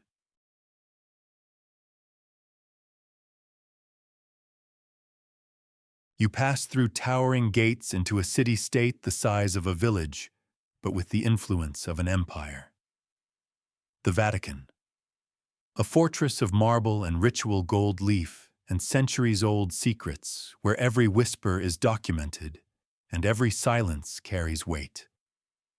Behind its Baroque beauty and sacred ceremony lies an institution that has for nearly 2,000 years shaped the very definition of Christian truth. But when it comes to the bloodline theory, the possibility that Jesus had a wife, a child, and a legacy of living descendants, the Vatican's stance has been less thunderous denial and more carefully calibrated silence. This silence, as it turns out, speaks volumes. The historical fact is simple: the Roman Catholic Church has never officially addressed the idea that Jesus might have been married. It has never needed to. In its view, doctrine is clear. Jesus was divine, celibate, and singular. End of discussion. But that very refusal to engage, especially given the theory's increasing cultural traction, has only fueled suspicion. Why, some ask, does the Church remain so tight-lipped on a claim so disruptive? Why not publicly and definitively dismantle it? One reason may lie in the earliest years of Christianity, when the Church was still defining itself. Back then, belief systems competed like political parties: Gnostics, Ebionites, Marcionites, all with wildly different ideas about Jesus' nature. Some saw him as fully divine, untouched by flesh. Others insisted he was fully human, perhaps even a political revolutionary. The early Church, seeking unity and longevity, chose the high road of divinity. Celibacy became sanctity. Desire became distraction. And marriage, especially for the Son of God, became unthinkable. But the obscure detail buried in dusty corners of theological commentary is that the Church's assertion of Jesus' celibacy isn't rooted in Scripture. Nowhere in the canonical Gospels does it say he wasn't married. It simply doesn't mention a wife at all. In a time and culture where adult Jewish men were expected to marry, this omission is curious. To some it feels strategic, a subtle erasure, an editorial decision that helped elevate Jesus above ordinary human experience and neatly positioned the clergy bound by vows of celibacy as his most legitimate imitators. This framing became especially important as the Church grew in power. If Jesus had a wife, then suddenly women had a sacred role in divine lineage. If he had children, then the Church's monopoly on spiritual authority through apostolic succession would be threatened by blood succession. Priests could be bypassed, bishops undermined. The sacraments themselves might seem like hollow imitations of something far older, far more organic family. And so over time, Mary Magdalene was transformed. Once a close confidant of Jesus, she was reframed as a repentant prostitute, an allegory of sin, not sanctity. This characterization, cemented by Pope Gregory I in the 6th century, endured for over a millennium. It wasn't until 1969, yes, that recently, that the Church officially distanced itself from the conflation of Mary Magdalene with unnamed sinful women in the Gospels. But the damage was done. The image of her as a fallen woman had been deeply carved into the public mind. Convenient if you're trying to erase her from the story of sacred inheritance. And yet the Church's silence is not absolute. In the 20th century, as Gnostic texts like the Gospel of Philip and Gospel of Mary surfaced, Vatican scholars acknowledged their historical significance, but quickly labeled them heretical products of early confusion. Still, copies of these Gospels remain locked in vaults, viewable only by special permission. Their study is not forbidden, but it is certainly discouraged. You might recall from earlier chapters how these Gnostic writings paint Mary Magdalene not as a disciple in the shadows, but as Jesus' intellectual and spiritual equal. She is the recipient of private teachings, the one who truly understands him, the one who sparks jealousy among the male apostles. In some passages, Peter outright questions her authority. Why her and not us? It's not hard to imagine how such a portrayal, if accepted, would destabilize centuries of patriarchal control. Here lies the open question: is the Church's consistent suppression of alternative narratives about Jesus and Mary Magdalene simply doctrinal conservatism, or something closer to active concealment? Some point to the Vatican's secret archives, an actual sprawling collection of documents so vast that only a tiny fraction has been catalogued publicly. The very name evokes whispers, but officially it's just called the Vatican Apostolic Archive now, in an effort to sound less ominous. Still, access is heavily restricted. And while there's no verified evidence that the bloodline theory is addressed within its vaults, the refusal to allow open investigation only deepens the suspicion. Then there's the case of certain relics and legends that the Church has gone to great lengths to suppress or sanitize. You've already met Béranger Sauniere of Ren-le-Chateau. His sudden wealth tied to rumored discoveries within a Magdalene-dedicated church was never investigated deeply by church authorities. In fact, they quietly censured him, removed his papers, and declined to pursue further inquiry. For an institution obsessed with miracle validation and relic authenticity, the disinterest feels deliberate. Critics argue that this is precisely the pattern when evidence emerges that might hint at a married Jesus, or at a sacred lineage. The Church doesn't refute it directly. It buries it, delays it, labels it unworthy of theological engagement. Over and over again, inconvenient ideas are pushed to the margins, heretical, apocryphal, symbolic. And yet the Magdalene is slowly making her way back. In 2016, Pope Francis elevated her liturgical commemoration from memorial to feast, placing her on par with the male apostles. A seemingly small gesture, unless you understand the centuries-long implications. For the first time in nearly 500 years, the Church officially acknowledged her as more than a penitent, as someone vital, someone close, perhaps someone unforgettable. What we are left with is not a smoking gun, but a trail of deliberate omissions, an atmosphere of resistance, a whisper behind every painting, every redacted gospel, every relic hidden behind cathedral glass. It may be that the Church is not actively hiding a bloodline, but it is certainly guarding its own narrative with a watchfulness that suggests vulnerability. A single thread pulled too far could unravel centuries of theological tapestry. And maybe, just maybe, it's already begun.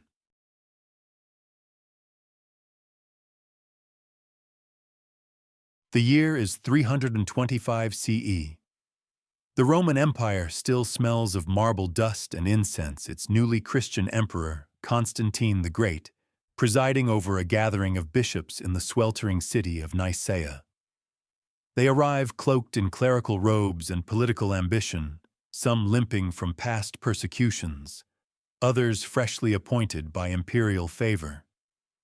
Their task is to unify doctrine, to define what Christianity is, and just as crucially, what it is not.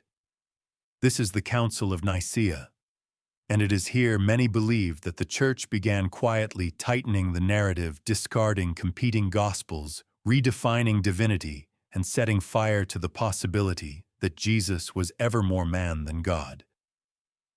Or in the context of the bloodline theory, it is here that the first intentional steps were taken to erase his earthly legacy, including any trace of a wife, a child, or a lineage that might rival the Church's spiritual monopoly. The historical fact is that the council was convened to resolve the Arian controversy, a theological dispute over whether Jesus was of the same substance as God the Father, or merely the highest of created beings. The stakes were enormous. The nature of Christ himself was up for debate.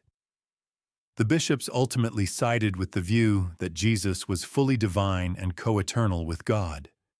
This decision formed the basis of the Nicene Creed still recited in churches today. But the implications went far beyond theology. Once Jesus was officially declared divine, perfect, sinless, beyond flesh and flaw, the idea of him engaging in anything so human as marriage became doctrinally impossible. From that moment, any teachings, texts, or traditions suggesting otherwise became threats to unity and targets for destruction. The obscure detail here is what happened after the council. In the years that followed, bishops and scribes combed through early Christian writings with new eyes. Gospels that portrayed Jesus too humanly were quietly excluded from canon. Some were condemned as heretical, others simply disappeared. Among them were texts that elevated Mary Magdalene, the Gospel of Thomas, the Gospel of Mary, the Gospel of Philip. These were not fringe writings. They were known, copied, debated, but they did not conform to the emerging orthodoxy, and so they were cast into the shadows. The open question among scholars is how intentional this erasure truly was. Was the exclusion of texts that suggested a married Jesus an act of political survival or theological necessity? Did the bishops believe they were protecting truth or shaping it? The early church was navigating dangerous waters. Unified doctrine was essential to preserving cohesion in a rapidly growing, once persecuted movement. Diverging views on Jesus' nature, teachings, and relationships could fracture the entire enterprise, and yet some of the bishops at Nicaea likely knew of traditions that portrayed Jesus as more human than divine. They may have heard whispered stories of a sacred family, of Mary Magdalene not as a reformed sinner, but as a spiritual partner. Some may have even encountered texts or oral traditions that spoke of a hidden child. But such ideas were inconvenient. Divinity is tidy. Humanity is messy. By the end of the 4th century, this process of canon shaping accelerated. The Council of Carthage in 397 CE finalized the list of New Testament texts. Everything else was deemed apocryphal, useful for context, perhaps, but not for truth. Church fathers like Irenaeus and Eusebius led campaigns against false gospels, warning of the dangers of Gnostic thought, of competing Christologies, of dangerous ideas that place too much emphasis on earthly relationships, and yet fragments survived. Buried in jars in Nag Hammadi, echoed in oral traditions across the Middle East and Southern Europe, preserved not by institutions, but by accident. And in these fragments, the seeds of the bloodline theory endure. One particularly provocative point, often overlooked in traditional church history, is the concept of apostolic succession. The church's authority is said to descend from Peter the Rock, upon whom Jesus built his church. But this authority is spiritual, not biological. If Jesus had a child, a literal heir, the logic of spiritual succession might have to yield to something older, more primal blood. This is the core tension. If Jesus had descendants and the church ignored or suppressed that truth, its authority becomes more fragile than it appears. The sacraments, the hierarchy, the celibate priesthood, all hinge on the narrative of a Savior who was divine, unmarried, and above human ties. If that narrative breaks, so might the pillars of the institution itself. It's worth noting that Constantine himself had political motives for pushing theological unity. He wasn't a theologian. He was an emperor. A unified doctrine meant a unified empire. Multiple versions of Jesus posed a threat to civic order. A God-man was easier to command than a man-god with a family tree. So when the council voted to enshrine Jesus' divinity, it also consciously or not cast out any possibility of his humanity taking root in blood. And the Vatican, as we saw in the previous chapter, inherited that legacy of selective memory. Was the Council of Nicaea a cover-up? That's the lingering question. Not in the cinematic sense of backroom conspiracies and shredded documents, but in a subtler, more insidious way. By defining orthodoxy, the council redefined heresy. And once the lines were drawn, entire libraries of early Christian thought were quietly extinguished. Today, when people ask, why doesn't the Bible mention a wife or child? The answer may not be that there was nothing to mention, but that such mentions were deliberately scrubbed from the final cut. And if you believe the bloodline theory, that cut wasn't made for clarity. It was made to protect power. And so the echoes of Nicaea still ring. In every redacted gospel, every banned text, every Magdalene icon that vanished from cathedrals, the council that once sought to define the faith may have also defined its greatest silence. The question isn't just what was decided in Nicaea, it's what was buried.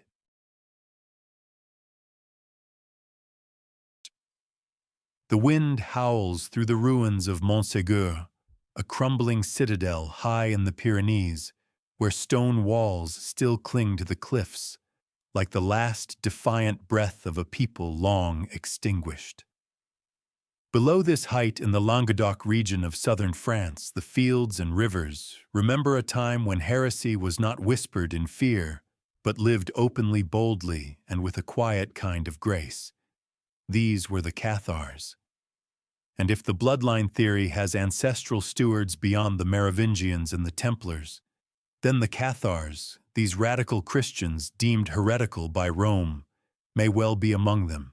The historical fact is, the Cathars were a Christian sect that flourished in the 12th and 13th centuries. They rejected the authority of the Roman Catholic Church. They viewed the physical world as corrupt, created not by the true God, but by a lesser, darker force. They valued purity, spiritual knowledge, and simplicity over institutional power. Their priests, known as perfecti, lived ascetic lives, rejecting material wealth, fleshly indulgence, and even the Church's sacraments.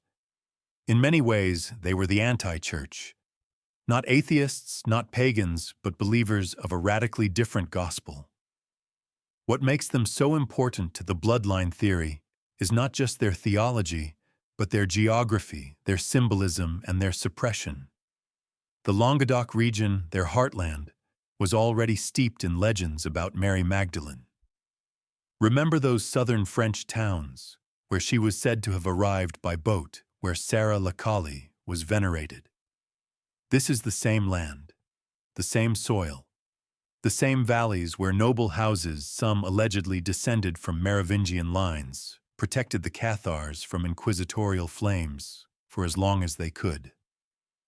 The obscure detail that ties the Cathars to the bloodline theory emerges in whispered hints and encoded lore. Some researchers believe that the Cathars preserved not just an alternative Christianity, but a lineage. That they viewed Mary Magdalene not only as a saint or a prophet, but as a divine vessel, the living Grail, a transmitter of sacred blood. That her role in their belief system was elevated far above what Rome could tolerate. There is no direct Cathar scripture to prove this. Most of their texts were destroyed. But what survives suggests a deep reverence for secret knowledge passed from Jesus to a chosen few. Some believe the Cathars possessed documents or relics that traced Jesus' bloodline. Others point to their obsession with purity and initiation rites as evidence of a deeper custodianship, one not only of belief, but of blood. The open scholarly debate lies in the question of whether the Cathars were truly part of this supposed lineage, or whether they simply inherited the same esoteric undercurrents that birthed it. Could they have been guardians knowingly protecting a sacred family line? Or were they merely another group condemned for the crime of spiritual independence? Either way, the Church response was swift, brutal, and unprecedented. In 1209, Pope Innocent III launched the Albigensian Crusade, a military campaign not against foreign invaders but against fellow Christians. Over the next 20 years, tens of thousands of Cathars were slaughtered. Their castles were sieged, their towns burned, their beliefs extinguished through blood. The infamous phrase, "Kill them all, God will know his own," was allegedly uttered during the massacre at Béziers, where men, women, and children were put to the sword indiscriminately. The siege of Montségur in 1244 was the last gasp. After months of resistance, the stronghold fell. More than 200 Cathars who refused to renounce their faith were marched down the hill and burned alive in a mass execution that turned the Pyrenean wind into a furnace. But before that final fire, legend holds that a small group of Cathars slipped away during the night. They carried something. No one knows what. A treasure, a manuscript, a memory. Some say it was the Holy Grail itself, but not the cup. The line? The truth of the blood. If this is myth, it is a stubborn one. It clings to the stone like lichen, impossible to wash away. Why did the Church so thoroughly erase the Cathars? Was it simply their theology, their rejection of Rome's authority? Or was it something deeper, something hidden in the ritual spaces of their fortified towers? Some researchers believe the Vatican feared not just their teachings, but their inheritance. That the Cathars knew too much and had to be silenced, not debated. This theory gains eerie support from the systematic nature of their eradication. Unlike other heretical movements that were allowed to splinter and fade, the Cathars were exterminated. Their strongholds were obliterated, their perfecti burned to ash, their lands absorbed by Rome-loyal lords. It was not just religious correction, it was total annihilation. And yet their memory remains. In local folklore, in carved symbols hidden in church lintels and village chapels, in the Cathar cross, which some say mirrors the geometry of sacred bloodlines and astronomical alignments, and in the whisper that somewhere between Mary Magdalene's exile and the Templars' rise, the Cathars held the torch, if only for a brief moment in history's long night. You might recall how Plantard, the dossier secrets, and the Priory of Sion all intersected in the Languedoc region. That's no coincidence. The bloodline theory often centers here because the land itself seems to remember. The Cathars were not just a spiritual oddity, they were a bridge, a silenced link between Magdalene's arrival and the aristocratic claims of Merovingian descent. They represent a kind of spiritual relay, their beliefs burned, but their legacy smoldering beneath the ash. So when you stand among the ruins of Montségur, when the wind cuts through the stones like a voice, you wonder, not just what was lost, but what was protected, what was buried beneath the flames, and what was carried away under cloak and torchlight by those who refused to let the bloodline die. You descend into a dimly lit chamber, its air cool and thick with ritual. Candles flicker against stone walls adorned with symbols, compasses, squares, all-seeing eyes, and stars aligned in silent geometry. The initiate stands robed and silent, about to enter a world that speaks in allegory and acts in shadow. This is the world of Freemasonry, part fraternity, part philosophy, and to some the next custodian in a long chain of secret knowledge. A chain that may just include the bloodline of Jesus Christ. To the outsider, Freemasonry appears at first to be a gentleman's club with curious traditions, handshakes, passwords, and elaborate initiations that feel half medieval drama, half sacred theater. But beneath that veneer lies a system of teachings that stretches back centuries, layered in metaphor, numerical code, and architecture that speaks louder than any doctrine. And this is where it intersects with the bloodline theory, because some believe that Freemasonry, in its oldest and most secret branches, preserves not just the legacy of builders and kings, but of a sacred family line that has endured through the darkest recesses of history. The historical fact is that modern Freemasonry formally emerged in the early 18th century with the founding of the Grand Lodge of England in 1717. But its symbolic language and claimed ancestry reach much further. Freemasons often trace their spiritual lineage to the builders of Solomon's Temple, the stonemasons of medieval cathedrals, and most significantly, the Knights Templar. That last connection is key, especially when following the threads of the bloodline theory. After the Templars were disbanded in 1307, some believe they went underground, taking their knowledge and sacred responsibilities with them. One theory, quiet but persistent, claims that surviving Templars fled to Scotland, where they were sheltered by sympathetic nobles. Over generations, they allegedly merged with existing guilds of stonemasons, transmitting their rituals, secrets, and allegiances through a new cloak, Freemasonry. And with them, perhaps came the charge of protecting something more than secrets. The obscure detail here lies in the Masonic reverence for the Royal Arch degree. In this rite, practitioners speak of lost words, hidden lineages, and a secret truth buried beneath the rubble of a fallen temple. It's all allegory on the surface, but the symbols evoke something deeper. A legacy buried and protected, a bloodline perhaps hidden in ritual. The lost word in some readings is not a sound, but a name. A name erased from Scripture, a name that once belonged to a woman, a partner, a mother. Mary Magdalene. Some Masonic lodges in continental Europe have long included subtle references to the sacred feminine. In Rosicrucian offshoots and fringe rites like the Rite of Memphis Misraim, the divine feminine plays a more explicit role. Some researchers believe this reflects older Gnostic traditions that elevated Mary Magdalene not just as Christ's follower, but as the Grail herself. Within these rites, the balance of masculine and feminine energy is essential to spiritual ascension. Not just a metaphor, but a memory of something very real, very human, and very hidden. Yet mainstream Masonry is careful, deliberately ambiguous. Ask a master Mason about sacred bloodlines, and you'll get a smile, a deflection, maybe a quote about virtue. The rituals are fixed, they'll say. They're about self-mastery, not dynasties. But then ask why the cornerstone of every lodge is laid with such reverence, why sacred geometry is paramount, why the Temple of Solomon, where the Templars once dug, is so central, and they might just say, some truths are revealed only to those who seek with the right eyes. The open question remains, do modern Freemasons know anything about the bloodline theory?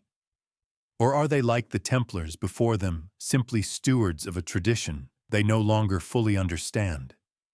Some believe that knowledge of the bloodline, if it survived, was compartmentalized, that only certain degrees in certain lodges under certain rites retained the memory.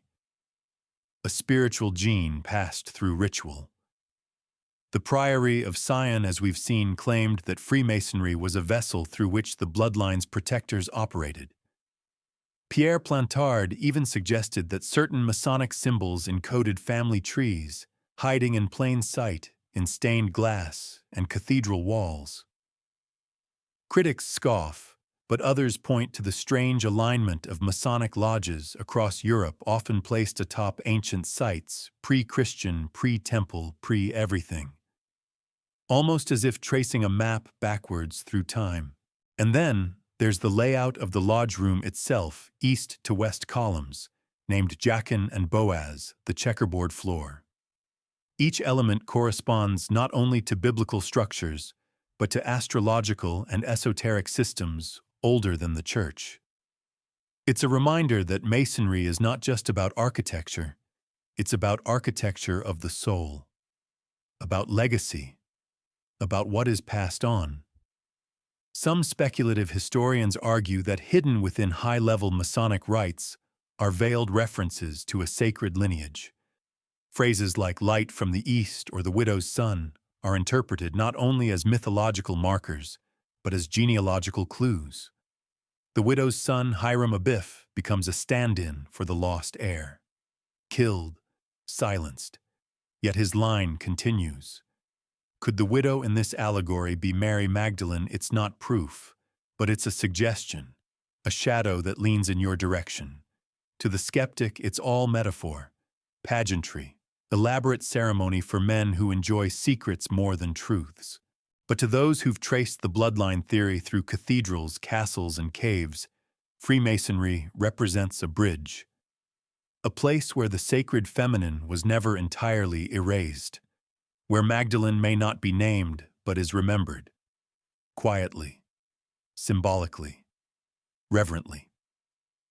And so the line continues, not in open declarations, but in coded rituals, in candles lit a certain way, in names never spoken, only signaled, in the knowledge that some truths are not shouted, but whispered.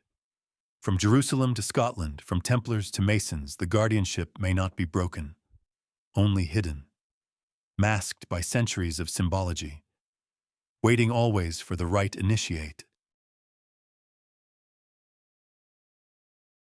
You hold a sleek plastic vial in your palm, a few droplets of saliva glistening within. A barcode sticker, a tracking number, a promise. The laboratory awaits, ready to run your genetic code through centuries of migration, mutation, and inheritance. In the age of genome sequencing mysteries that once lingered in folklore, now face the cold, fluorescent scrutiny of science. So here's the question, can modern DNA technology help us trace the bloodline of Jesus Christ? The very idea makes many scientists raise an eyebrow. After all, there's no authenticated DNA sample from Jesus, Mary Magdalene, or any of their immediate relatives. Without a verified genetic starting point, how could you ever trace a living line? That's the obstacle. But for proponents of the bloodline theory, that's also the invitation. The historical fact is that DNA testing has transformed genealogy. Mitochondrial DNA can trace maternal lines across millennia. Y chromosome markers follow paternal ancestry. Ethnic patterns can be overlaid across ancient migrations to reveal startling connections between populations. We can now identify Neanderthal heritage, pinpoint Viking ancestry, even link modern people to remains found in thousand-year-old tombs. If a descendant of Jesus existed, and if their lineage survived long enough, traces of that heritage might still echo through the chromosomes of someone alive today. But that's a very big if. The obscure detail that gives some theorists hope lies in a series of relics. The Shroud of Turin, the Sudarium of Oviedo, and various claimed fragments of bone hair or blood associated with Christian saints and martyrs have occasionally been tested, though rarely with conclusive results. The Shroud of Turin, famously associated with Christ's burial, has undergone pollen analysis, radiocarbon dating, and even limited DNA sampling. Some tests showed contamination by hundreds of individuals.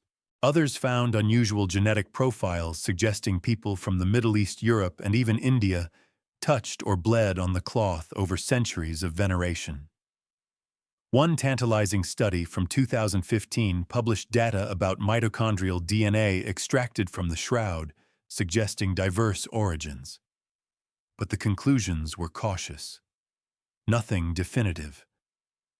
Still, for bloodline theorists, the mere idea that remnants of Christ's body, or that of a close relative, might exist is enough to keep the search alive. Which brings us to the open question, has anyone seriously attempted to locate or test possible descendants of Jesus? Not officially. Not publicly. but whispers suggest otherwise. In the late 20th century, a few speculative researchers began compiling genealogies of European nobility, tracing them backwards in time not to Jesus directly, but to the Merovingian kings, who, as we've discussed, are often cited as possible bearers of the sacred line. These genealogies, while sometimes tenuous, do converge around a small number of families in southern France, especially in the Languedoc region. Some of these families, noble, obscure, but remarkably interconnected, have maintained records that stretch deep into medieval archives. But a paper trail only goes so far. Enter DNA. Several projects over the past 2 decades have attempted to collect and compare the Y-DNA of European aristocracy, particularly those who claim Merovingian or Carolingian descent. None have yielded smoking gun results. Yet patterns have emerged, haplogroups that cluster in certain regions, lineages that show unusual continuity across generations. In one case, a private research group allegedly contacted individuals who matched these profiles and encouraged them to pursue deeper full genome sequencing. The results not published, not confirmed, but quietly passed around in esoteric circles as suggestive. Another angle comes from the female line. If Mary Magdalene bore a daughter, the mitochondrial DNA would pass uninterrupted through generations of women. But tracing female lines over centuries is much harder. Names change, marriages scatter, and unlike noble titles, maternal lines don't leave obvious signatures in historical records. Still, some genealogists insist that a handful of families in southern Europe have matrilineal lines that stretch deep into antiquity, many concentrated in regions tied to Magdalene lore. So why haven't these findings been shared more widely? That's where the cloak of mystery descends again. Some say those who believe they are descended from Jesus' line wish to protect their anonymity. Others argue that any public announcement would be dangerous socially, politically, theologically. And then there's the possibility that private institutions, perhaps even the church, have discouraged such research behind closed doors. In fact, an obscure but chilling anecdote circulates in certain esoteric forums that a genetics lab in Switzerland once received an anonymous funding offer to analyze ancient bone fragments from the Levant. When the lab declined, citing chain of custody issues, the offer vanished.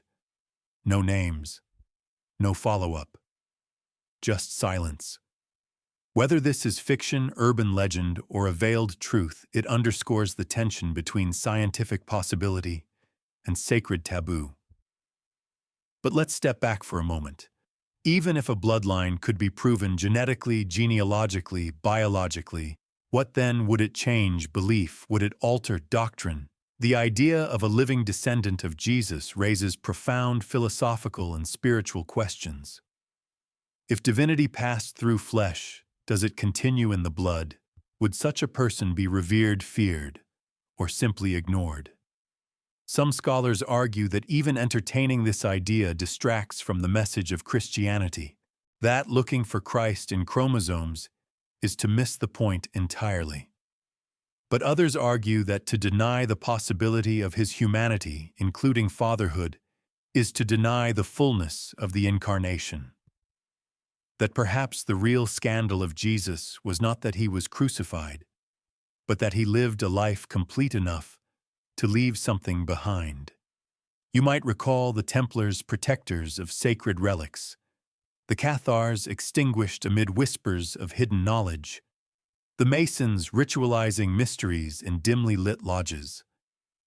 Could their shared secrecy stem not just from spiritual belief, but from biological guardianship? Could the thing they were protecting not be an object, but a line? And now in an age where data speaks louder than myth, the idea of a holy bloodline feels paradoxically both closer and more elusive than ever. A swab of the cheek, a digital tree of ancestry, a name no one dares to say aloud.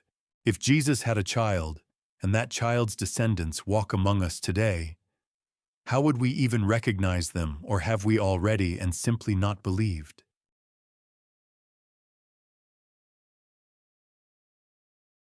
The sea crashes against jagged cliffs under a slate-gray sky. You're standing on the northern edge of Scotland, where ancient stone keeps stare down the wild Atlantic like sentinels from another world. Here, where the mist clings to the heather and legends linger longer than sunlight. The bloodline theory makes an unexpected turn, one that leads away from France, away from Rome, and into the rugged isolation of the Scottish Highlands. Because according to some, the sacred bloodline didn't just survive, it migrated. And it found safe harbor in the veins of Scottish nobility. At the heart of this claim lies the name Sinclair. Specifically, the Sinclair family of Rosslyn noble patrons of enigmatic chapels, rumored protectors of Templar secrets, and possible carriers of a holy legacy that spans centuries. From there, the lineage allegedly winds its way through the Stuarts, the royal family, who once ruled all of Scotland and later Great Britain. And if the theory is to be believed, then the sacred blood of Christ flows not through forgotten families in remote villages, but through royal veins, crowned and cloaked. The historical fact is that the Sinclair family, also known as St. Clair, rose to prominence in the 14th century and became one of Scotland's most powerful noble houses. They were granted land near Edinburgh, including the village of Rosslyn, where Sir William Sinclair began construction of Rosslyn Chapel in the mid-15th century. This chapel, which we'll explore more deeply in the next chapter, is a Rosetta Stone of mystery, its carvings dense with symbolism, its purpose still debated. What matters now is this: the Sinclairs claimed descent, not just from local Scottish lords, but from noble lines stretching back to the Holy Land.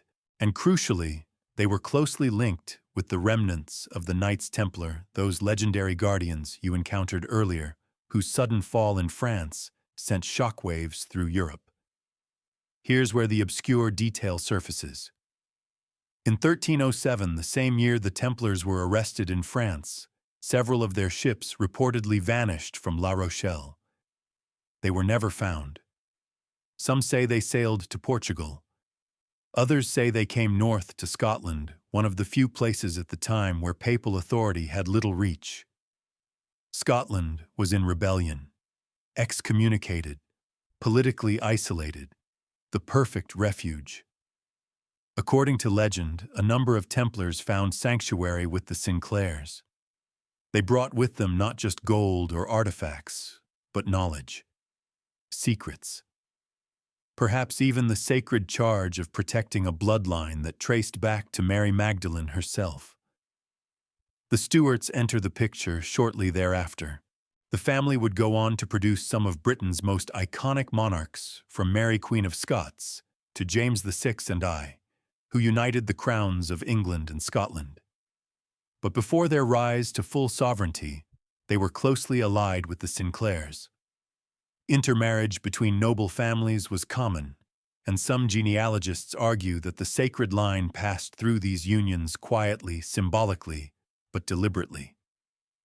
From Magdalene to Merovingian, from Merovingian to Sinclair, from Sinclair to Stuart. This, of course, is the open question: is the royal bloodline sacred because it's symbolic, or because it's biological? Critics argue that these genealogies are retrofitted, assembled backwards, to support a theory already in motion. Names were common, lineages tangled. The Merovingians themselves are 1,000 years removed from Jesus' lifetime. But proponents of the bloodline theory maintain that sacred lineages were never meant to be publicly documented. They were preserved, orally protected in code, embedded in marriage contracts, and sealed with ritual. One compelling piece of circumstantial evidence is the emphasis both the Sinclair and Stuart families placed on sacred architecture. Rosslyn Chapel, built with no apparent financial motive, contains carvings that resemble New World plants, corn, and aloe decades before Columbus's voyage. Some believe this points to secret Templar voyages, suggesting that if such secrets were possible, so too was the preservation of a more delicate truth. And then there's the matter of symbolism. The Stuart royal crest features the red lion, rampant, aggressive noble, and to some a hidden reference to the Lion of Judah, the same tribal line from which both King David and, according to certain genealogical claims, Jesus descended. The fleur-de-lis appears as well historically associated with the Merovingians and adopted by both French and Scottish royalty. Mere coincidence or subtle signaling? You might recall from earlier chapters how the Templars revered the Magdalene, how her legend centered in southern France, and how after their dissolution, the idea of a divine bloodline went underground, preserved not in scripture, but in stone, oath, and family. The Scottish theory ties those threads together with an atmosphere of noble secrecy. Supporters also point to the Freemasons, whose roots in Scottish operative masonry intertwine with Sinclair patronage. The earliest known Masonic document, the Regius manuscript, dates from England, but early lodges flourished in Scotland, often in connection with noble sponsors. Rosslyn Chapel itself is believed by many to be a Masonic blueprint in stone, a place where architecture, faith, and lineage converge. There are, of course, missing links. No DNA trail. No definitive documents. But the silence, as always, is part of the story. The bloodline theory doesn't claim to rewrite history in ink. It suggests history has already been written, just not in the language we've been taught to read. There's a reason the story persists. It isn't just about kings or blood. It's about the idea that divinity might live not in temples, but in lineages. That sacredness was not sealed in a book, but carried forward through generations of people who never claimed it, perhaps never even knew it, until the world was ready to ask the question again. So you stand now in the shadow of Rosslyn's weathered stones, the Highland mist curling around your ankles, and somewhere in the bones of Scotland's ancient families, the line may still hum faint but unbroken. The lineage perhaps did not vanish. It simply went north. The first thing you notice is the quiet. Rosslyn Chapel doesn't roar with grandeur like Notre Dame or echo with the pilgrim shuffle of Santiago. It hums low and reverent like something alive. Tucked away just south of Edinburgh, it rises from the earth, not like a church, but like a cipher carved in stone. For centuries, this small 15th century structure has stood at the intersection of mystery and faith, its walls brimming with symbols that refuse to explain themselves. If the bloodline theory has a shrine, a reliquary for coded secrets, it may well be here. The historical fact is, this Rosslyn Chapel was founded in 1436 by Sir William Sinclair, 1st Earl of Caithness, a member of the powerful Sinclair family you met earlier. A nobleman with ties to Templar myths, Masonic legends, and possible Merovingian descent. His family had been intimately involved with sacred architecture for generations, and in Rosslyn, he created something astonishing, a fusion of Christian devotion, pagan motifs, esoteric symbols, and mathematical harmony. Construction was never completed, and yet the chapel remains one of the most intricately decorated ecclesiastical buildings in Europe. Its stonework reads like a fever dream of allegory. There are angels playing bagpipes, green men sprouting leaves from their mouths, knights with crossed swords, stars, vines, dragons, and patterns that spiral like DNA helixes before such a thing was ever drawn. Nearly every inch is carved, no wasted space, no simple ornamentation. The chapel speaks. It just doesn't translate. And then there's the apprentice pillar, the most famous and mysterious feature in the entire chapel. A single stone column twisted in a helix, intricately carved with vines. Legend says it was designed by a master mason, but sculpted in secret by his apprentice. When the master returned and saw what the boy had created, he flew into a jealous rage and murdered him. The boy's face, according to lore, is carved into a pillar opposite the one he shaped. It's a chilling fable, but it's also a parable about secrecy knowledge and the price of revelation. If the chapel's builders were trying to conceal something, this story may be their wink to us the truth costs. But it survives. The obscure detail many miss is this: beneath Rosslyn lies a crypt sealed for centuries, rumored to hold not only the bodies of Sinclair ancestors, but treasures and documents of unimaginable importance. Some believe Templar relics were hidden there. Others whisper of scrolls preserved from Solomon's temple, or even evidence of the Holy Bloodline itself.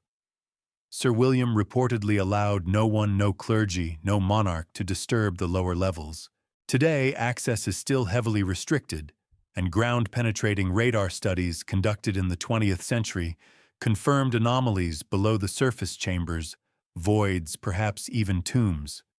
And above those hidden rooms in the chapel itself, the symbolism begins to point toward a singular theme: the union of divine masculine and feminine.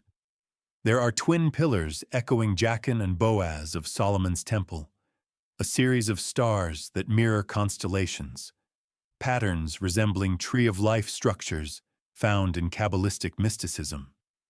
And most provocatively, a set of carvings that some claim depict the New World corn and aloe before Columbus ever set sail. What does this mean in the context of the bloodline theory? Some argue that the chapel was designed to encode knowledge of the Holy Grail not as a cup, but as a bloodline. The Magdalene, the child, the sacred family tree. That Rosslyn itself is the physical manifestation of a heretical gospel, a church built not to worship Rome's narrative, but to preserve a different truth. One tied not to priestly succession, but to birthright. Flesh. DNA. Critics, of course, dismiss these readings as fanciful. They argue that the chapel's carvings are merely artistic flourishes, the product of a wealthy nobleman's whimsy. They note that Sir William Sinclair was never accused of heresy, that the chapel remained under Catholic administration for decades, and that no direct reference to Mary Magdalene appears in its surviving records. But the silence, as always, is part of the pattern. Rosslyn doesn't declare its purpose, it implies it, in architectural codes, in visual allegory, in the conspicuous absence of standard ecclesiastical structure. There's no clear altar, no confessionals, no pulpits, just geometry, light, and the feeling that someone or something designed this space to protect. The open question is whether this protection was symbolic or literal. Could Rosslyn be the final resting place of Templar knowledge, of sacred relics, of proof written or physical of a bloodline descending from Jesus Christ? Or is it simply a monument to secrecy itself, constructed by men who believed that the divine could not be spoken, only shown? Some believe that the layout of the chapel aligns with the Star of Bethlehem on certain dates, that its carvings encode musical notes, which when played in sequence form a sacred harmony, that the location of the crypt mirrors astronomical paths connected to ancient rites of fertility and rebirth, all of which intentionally or not reinforce the central theme of the bloodline theory, that the divine did not end with a crucifixion, but continued in hidden places, in chosen families, in sacred space. You might recall the Freemasons who revere Rosslyn as a spiritual birthplace of their tradition. You might remember the Templars whose sudden disappearance left relics and questions scattered across Europe. You followed Magdalene from Jerusalem to Gaul, from cave to cathedral, and now here in the misty hills of Scotland, the narrative completes its circle. The chapel endures, silent, unspeaking, and yet its carvings sing with meaning. If ever there were a monument to a secret bloodline, to a legacy guarded through centuries of fire and silence, it might not be a book or a scroll or a tomb. It might be this: a chapel built like a code, waiting for you to understand it. The red carpet rolls out, the cameras flash, and the world turns its eyes to a royal procession, a wedding, a coronation, a christening. These ceremonies stir something deep, something ancient. Even now, in an era of democracies and data, royalty holds sway over the imagination. We marvel at their opulence, trace their lineage, assign them mythical resonance. But beneath the fascination lies a quieter, stranger possibility that some modern royals may be heirs not just to kingdoms, but to a secret bloodline said to descend from Jesus Christ himself. It's a bold claim, and one that shifts the bloodline theory from the vaulted past into the polished present. If the lineage survived as we've followed it from Magdalene's exile in France, through Merovingian kings, Sinclair guardians, and cryptic Masonic rites, then where is it now? Who carries the legacy today? The historical fact is that most European royal families are interconnected through centuries of strategic marriage. The House of Windsor in Britain, the Bourbons of Spain, the Grimaldis of Monaco, the Orleanists, the Habsburgs. These dynasties share blood across lines of state and culture. Their ancestry is mapped with obsessive precision, linking current monarchs to medieval rulers like Charlemagne, William the Conqueror. And even in some genealogies, Dagobert II, the Merovingian king, whose assassination plays a crucial role in the bloodline theory. It is through Dagobert that some researchers attempt to bridge the ancient and the modern. If he survived his attempted erasure and left behind a hidden heir, as the dossier secrets and the Priory of Sion suggest, then his line could have continued shielded in secrecy until such time as it merged with recognized nobility. In this telling, the sacred blood did not vanish. It became diluted, discreetly folded into the European aristocracy, and from there quietly, carefully found its way into the royal courts. The obscure detail comes from claims by a small circle of genealogists and esoteric historians who have published elaborate family trees, many of which trace the Merovingian line to the House of Lorraine, and from there to the Habsburgs and other ruling families. Some of these genealogies even include individuals who are alive today, including low-profile members of minor nobility. In certain circles, these people are rumored to be descendants of the Grail. One particularly evocative thread is the theory that Princess Diana, through her Spencer lineage, was descended from the House of Stuart, a line already steeped in bloodline theory through Scottish claims. Her marriage into the Windsor family, therefore, was seen by some as more than romantic or political; it was symbolic. The sacred feminine descended from Magdalene, marrying into the seat of modern British monarchy, a union of bloodlines, a quiet coronation, and the children, Prince William, Prince Harry, heirs to thrones. Yes, but in this speculative narrative also heirs to a legacy far older. If true, it would mean that the holy blood now stands on palace balconies, shakes hands with world leaders, and appears in family photo ops. Of course, the open question remains: do these individuals know? Has this lineage been passed down, intentionally guarded by secret societies, curated in private archives? Or has it simply moved forward anonymously, its bearers unaware of their own inheritance? Some claim that select royals have long been aware, that rituals, private rites, and secret histories have been preserved in royal libraries, protected by tradition. Others argue that such knowledge has been forgotten or deliberately hidden from the very descendants it concerns. After all, it's easier to control a narrative when its characters remain unaware they're in a story. The Vatican naturally has never commented on such claims, nor have official royal genealogists. To them, these theories belong to the realm of fiction and fringe speculation. But within the world of royal symbolism, even silence can feel strategic. There's also the persistent presence of Magdalene iconography in royal art. Portraits featuring lilies, roses, or red hair, the latter a trait often linked symbolically to Magdalene in post-medieval art. Royal chapels with unexpected dedications, statues whose meaning has been lost but not forgotten. Even some royal tombs feature inscriptions that to certain researchers read more like Gnostic poetry than orthodox scripture. And then there's the matter of succession. Monarchies are built on blood. The legitimacy of a crown depends on lineage. If the bloodline theory is true, and Jesus did have descendants, then those descendants, at least symbolically, would hold a divine right far older than any papal endorsement or parliamentary act. It is not unthinkable that this idea may have quietly influenced dynastic marriages across centuries, that families sought not just wealth or land, but spiritual prestige, proximity to the divine. Some theorists even suggest that modern constitutional monarchies are a convenient camouflage, that the sacred lineage continues best not on a throne, but beside it visible, yes, but politically harmless.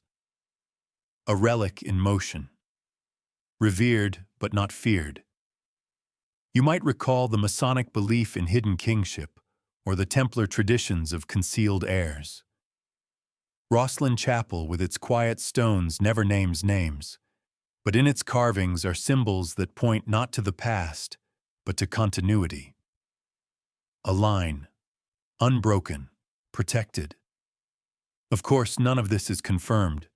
The genealogies are complicated, the evidence circumstantial. DNA, while helpful in theory, remains inaccessible in practice. And yet, the story persists. Why? Because the idea of a living descendant of Jesus, a person of flesh and blood, carrying the legacy of a divine human union, is one of the most powerful concepts in all of historical mystery. It reshapes royalty, it challenges theology, and it suggests that spiritual authority might not lie in crowns or cathedrals, but in something as ordinary and as extraordinary as blood. So the next time you watch a royal procession, take a closer look, not at the crown, but at the face beneath it. You find yourself in a dim, candlelit chapel tucked into the side of a limestone cliff. The walls are cool to the touch, their rough surface softened by centuries of prayer. A single figure appears again and again in the faded frescoes, long auburn hair, flowing garments, hands cupped in quiet reverence. She isn't kneeling in shame. She isn't begging for forgiveness. She stands, serene, central, elevated. She is Mary Magdalene, and she is everywhere. From southern France to northern Spain, from Renaissance canvases to medieval altarpieces, a pattern emerges for centuries. A parallel devotion to Magdalene flourished often outside the bounds of orthodoxy, quietly shaping belief through image, story, and symbol. Some call it the Magdalene cult, others call it memory, but its persistence is unmistakable, and in the context of the bloodline theory, it may be more than reverence. It may be a code. The historical fact is that Mary Magdalene has been venerated as a saint since early Christianity. She is recognized by the Church as the apostle to the apostles, the first to witness the resurrection, the first to carry the message. Her feast day, July 22nd, has been celebrated in both East and West since antiquity. But in certain regions, particularly in Provence and the Pyrenean foothills, devotion to her took on a different shape, less penitential, more powerful. Less about forgiveness, more about foundation. The obscure detail emerges in how she was portrayed. In Byzantine iconography, Magdalene often holds a red egg, a symbol of resurrection, yes, but also of fertility, life continuity. In medieval France, she's shown with a vessel of ointment, but also in poses of regal authority, seated like a queen, draped in rich fabrics, hair uncovered, and flowing like a banner of identity. In some depictions, she is visibly pregnant. In others, she cradles a small child. These aren't canonical images. They're not liturgical, but they persist. Local legends speak of her arrival by sea, her years spent preaching, her retreat into a cave, La Sainte-Baume, where pilgrims still climb to this day. Unlike the narrative that casts her into the wilderness for penance, this version presents her as a teacher, a prophetess, a spiritual matriarch. And in the surrounding villages, especially Saint-Maximin-la-Sainte-Baume, her presence is not mourned, it's celebrated. Among the most compelling manifestations of this cult is the annual Romani pilgrimage to Saintes-Maries-de-la-Mer, where the Black Madonna Sara la Kali is honored. As you've seen in earlier chapters, some believe Sarah was Magdalene's daughter, the fruit of her union with Jesus carried to France in secret. The Romani revere her as a protectress and mother, and each year they carry her statue into the sea, a symbolic reenactment of her arrival or escape. You begin to notice how often Mary Magdalene appears at the edges of orthodoxy, just beyond the reach of formal theology. She is venerated, yes, but she always carries the scent of exile. Not quite forgotten, not quite embraced. Like someone remembered for more than she's allowed to be.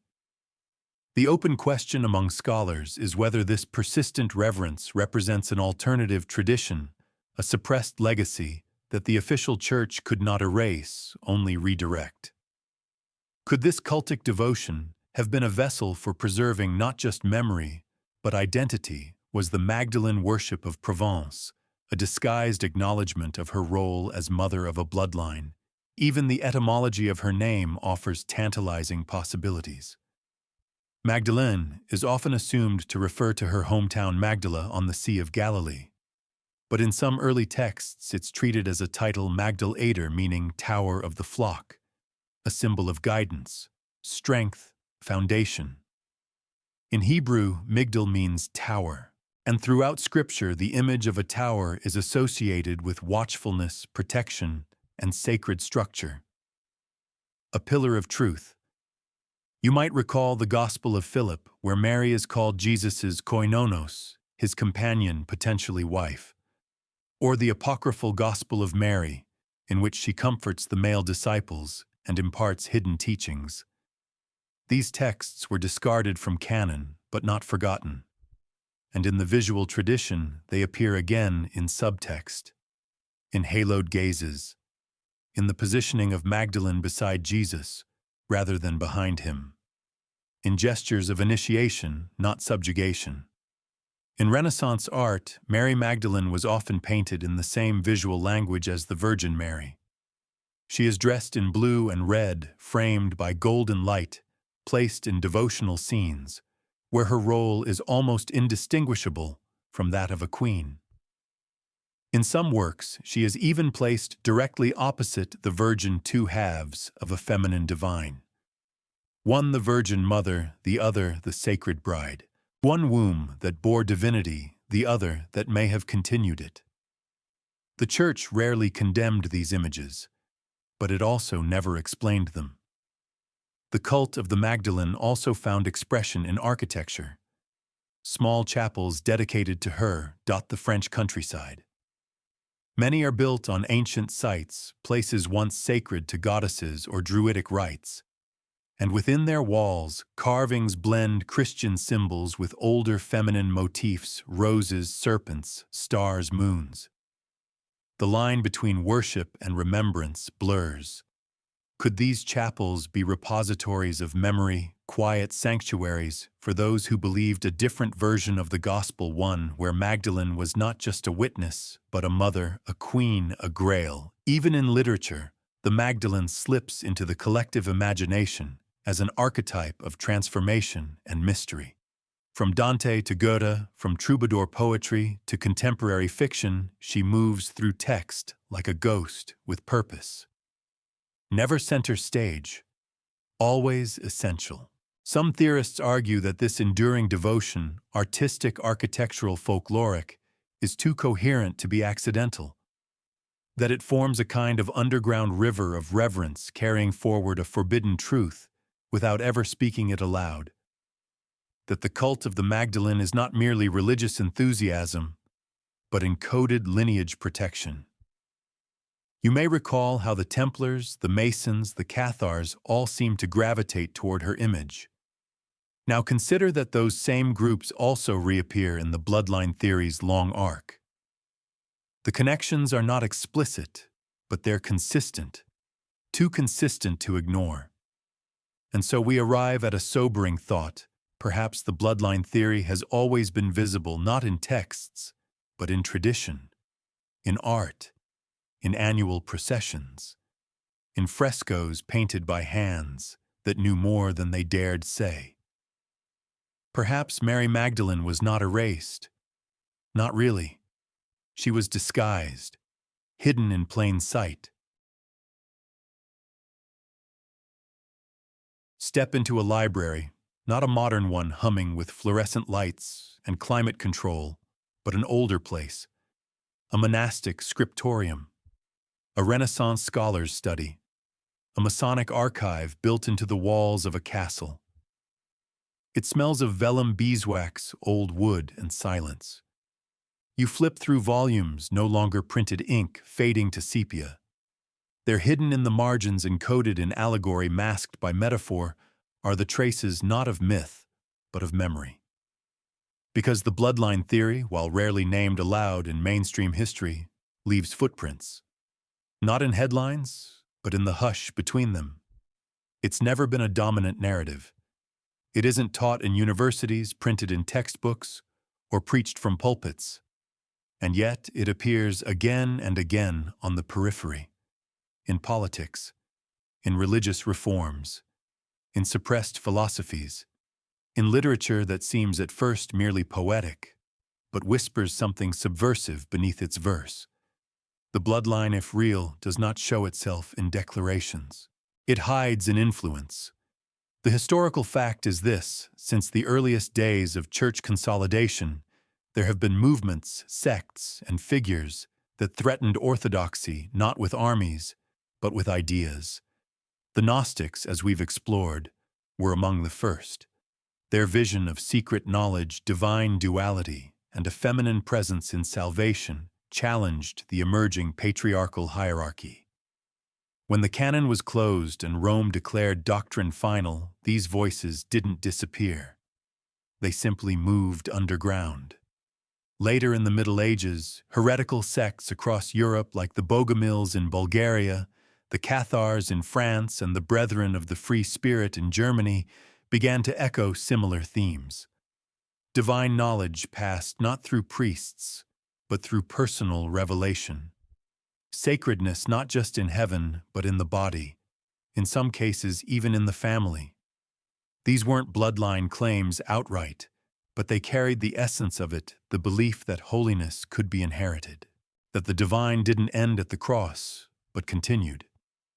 The obscure detail that often escapes notice is how many of these movements emerged or re-emerged after moments of political fracture, after wars, after plagues, after schisms, almost as if the Bloodline theory, or something like it, rose to the surface when the official version of history faltered. In the Renaissance, when ancient texts began flowing back into Europe from Byzantium, a wave of esoteric thought crested over the intelligentsia. Hermeticism, Kabbalah, Neoplatonism. And within that storm of rediscovered knowledge, whispers of sacred descent found new life. Writers like Pico della Mirandola and Marsilio Ficino wrote about man's divine origin, not just metaphorically, but as a real lost legacy. Leonardo da Vinci, whose art we've already explored, was part of this milieu. So were many early scientists who belonged to secret societies, Rosicrucians, Freemasons, invisible colleges groups that quietly blended science with mysticism and sometimes lineage with light. Then came the Enlightenment, revolution, the crumbling of monarchies. But even here, the idea of sacred blood never vanished. It simply shifted form. In the 19th century, genealogical fascination exploded. Aristocratic families began tracing their roots with obsessive precision. The dossier secrets planted by Plantard in the Bibliothèque Nationale tapped into this cultural impulse with surgical genius. In a world increasingly governed by logic, the myth of a hidden bloodline became a romantic counterpoint, dangerous, compelling, poetic. The open question remains, how much of this is deliberate continuity, and how much is unconscious echo? Have individuals and institutions across history knowingly protected the bloodline, masking their guardianship in ritual, symbol, and silence? Or has the idea itself taken on a life of its own, a meme of mystery passed down through centuries of fascination? Consider the sudden emergence of the Holy Grail in 12th century literature, coinciding with the peak of Templar influence. Or the Magdalene's quiet prominence in southern French art just after the Cathars were burned. Consider how often religious reformers from Wycliffe to Luther targeted church hierarchy with accusations of false succession.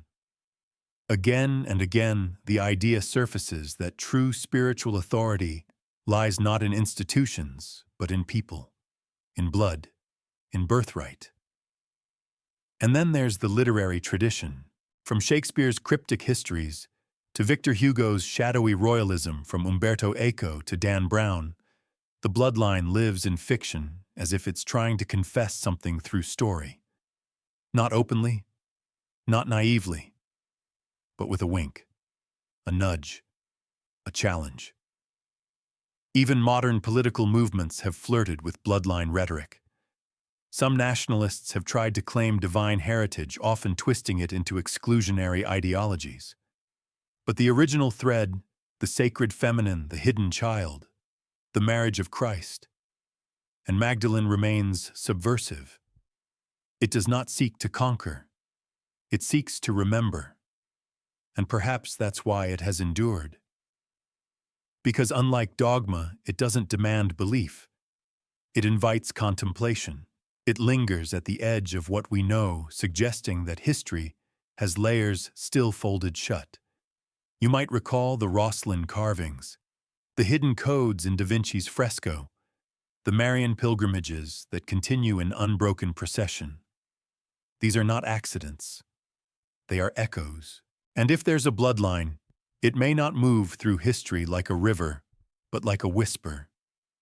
Sometimes muffled, sometimes silenced, but always somehow heard again. Perhaps it isn't even about finding the descendants. Perhaps it's about recognizing the story we've chosen not to tell. The secret didn't die with the Templars. It wasn't consumed by inquisitorial fire at Montségur, nor lost beneath the crypt of Rosslyn Chapel. It didn't vanish when the Merovingian line fell or when dusty parchments were hidden in the back rooms of the Bibliothèque Nationale. If the bloodline theory holds even a breath of truth, then it has survived not just through centuries, but through those who chose to guard it. In silence, in symbol, in story. Today, in a world of live streams, genome kits, and 24-hour theology debates, you'd think such a secret couldn't possibly persist. And yet, according to some, it has. Hidden not in the halls of power, but in its shadows. Protected not by warriors in white mantles, but by authors, archivists, esoteric societies, and perhaps by bloodline descendants themselves. So who are the modern keepers of the secret? Let's begin with the Priory of Sion. We've already seen how Pierre Plantard fabricated much of the Priory's modern mythos, the Grand Master's list, the dossier secrets. The documents slipped quietly into public archives. But what if even through fraud, a hidden truth was preserved? Some researchers believe that Plantard was used or positioned as a public face for a tradition he only partly understood. A decoy, perhaps, to stir curiosity while diverting scrutiny from older, quieter custodians. According to this line of thought, the real priory, if it ever existed, was not a formal order, but a network. A lineage of initiates spread thinly across centuries, united not by location, but by purpose. Its members could have been scholars, architects, clerics, artists, and nobles. Their tools not swords, but memory. Their code concealed through creation. The obscure detail emerges in the Rex Deus hypothesis, a lesser-known strain of the bloodline theory that suggests Jesus descended from a priestly Jewish family with Davidic royal lineage, and that his descendants later became integrated into early European nobility. According to this theory, secret societies were formed not just to protect a single heir, but to preserve the entire theological framework surrounding the sacred bloodline. The priory then becomes just one of many expressions, alongside the Rosicrucians, certain branches of Freemasonry, and perhaps even Gnostic-leaning Christian sects that have quietly survived. In modern times, these ideas found fertile ground not in churches, but in books. From Holy Blood, Holy Grail to the Templar Revelation, from the art-heavy puzzles of the Da Vinci Code to the dense speculations of independent researchers, the bloodline theory has been carried forward not through institutions, but through storytellers. Some of these writers faced fierce criticism, accusations of pseudo-history, sensationalism, even outright fabrication. But the open question remains, are they merely entertainers or intermediaries? Are they crafting fiction or revealing fragments of a reality too delicate for footnotes? Authors like Graham Hancock, Lynn Picknett, and Lawrence Gardner have all explored aspects of the theory, embedding provocative questions into their work. Gardner, in particular, went further than most, constructing vast genealogical charts that connected European royals to biblical figures through the Merovingians and House of Lorraine. Critics dismissed his sources as speculative, but others argue that his work echoes oral traditions passed through noble families who believe quietly, privately, that their ancestry carries divine weight. It's not only authors who keep the story alive. Artists, too, have played their part. Symbolism, surrealism, esoteric abstraction all became vehicles for hidden knowledge in the 20th century. Salvador Dali, for example, placed Christian motifs in distorted dreamlike settings, challenging the viewer to see beneath the surface. Even popular films have stepped into the game, often unintentionally, by awakening mass curiosity. Every coded thriller, every Grail-themed mystery fans the flames of a fire that refuses to burn out. Then there are the living whispers. Small groups often dismissed as eccentric, who meet in private lodges, remote monasteries, or even online, bound by a shared belief in the bloodline's existence. Some claim to be descendants. Others claim to be guardians. A few have published obscure books privately printed and sold in single-digit quantities, filled with geometric alignments, star maps, and initiatory language. It's easy to wave them off as fringe thinkers, but fringe historically is where revolutions begin. And what of the descendants themselves? That is the most tantalizing and precarious idea.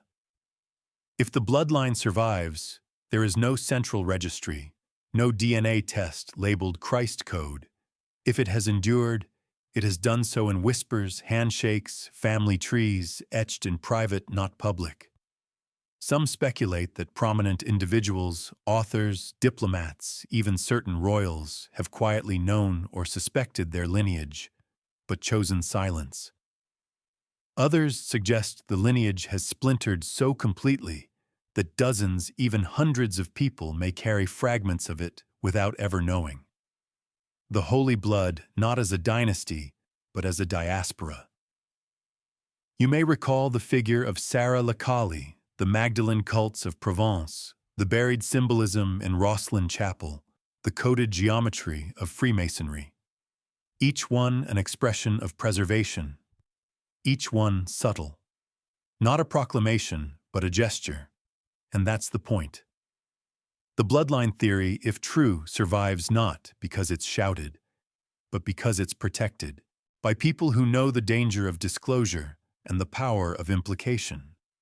The Vatican predictably has never commented directly on these theories, but its quiet condemnation of Gnostic texts, its historic discomfort with the feminine divine, and its centuries-long preference for celibate hierarchy over sacred partnership may suggest more than theology.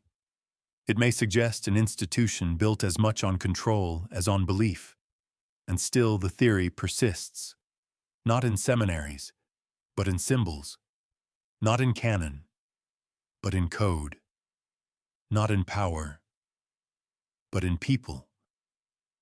Perhaps that's where it was always meant to live.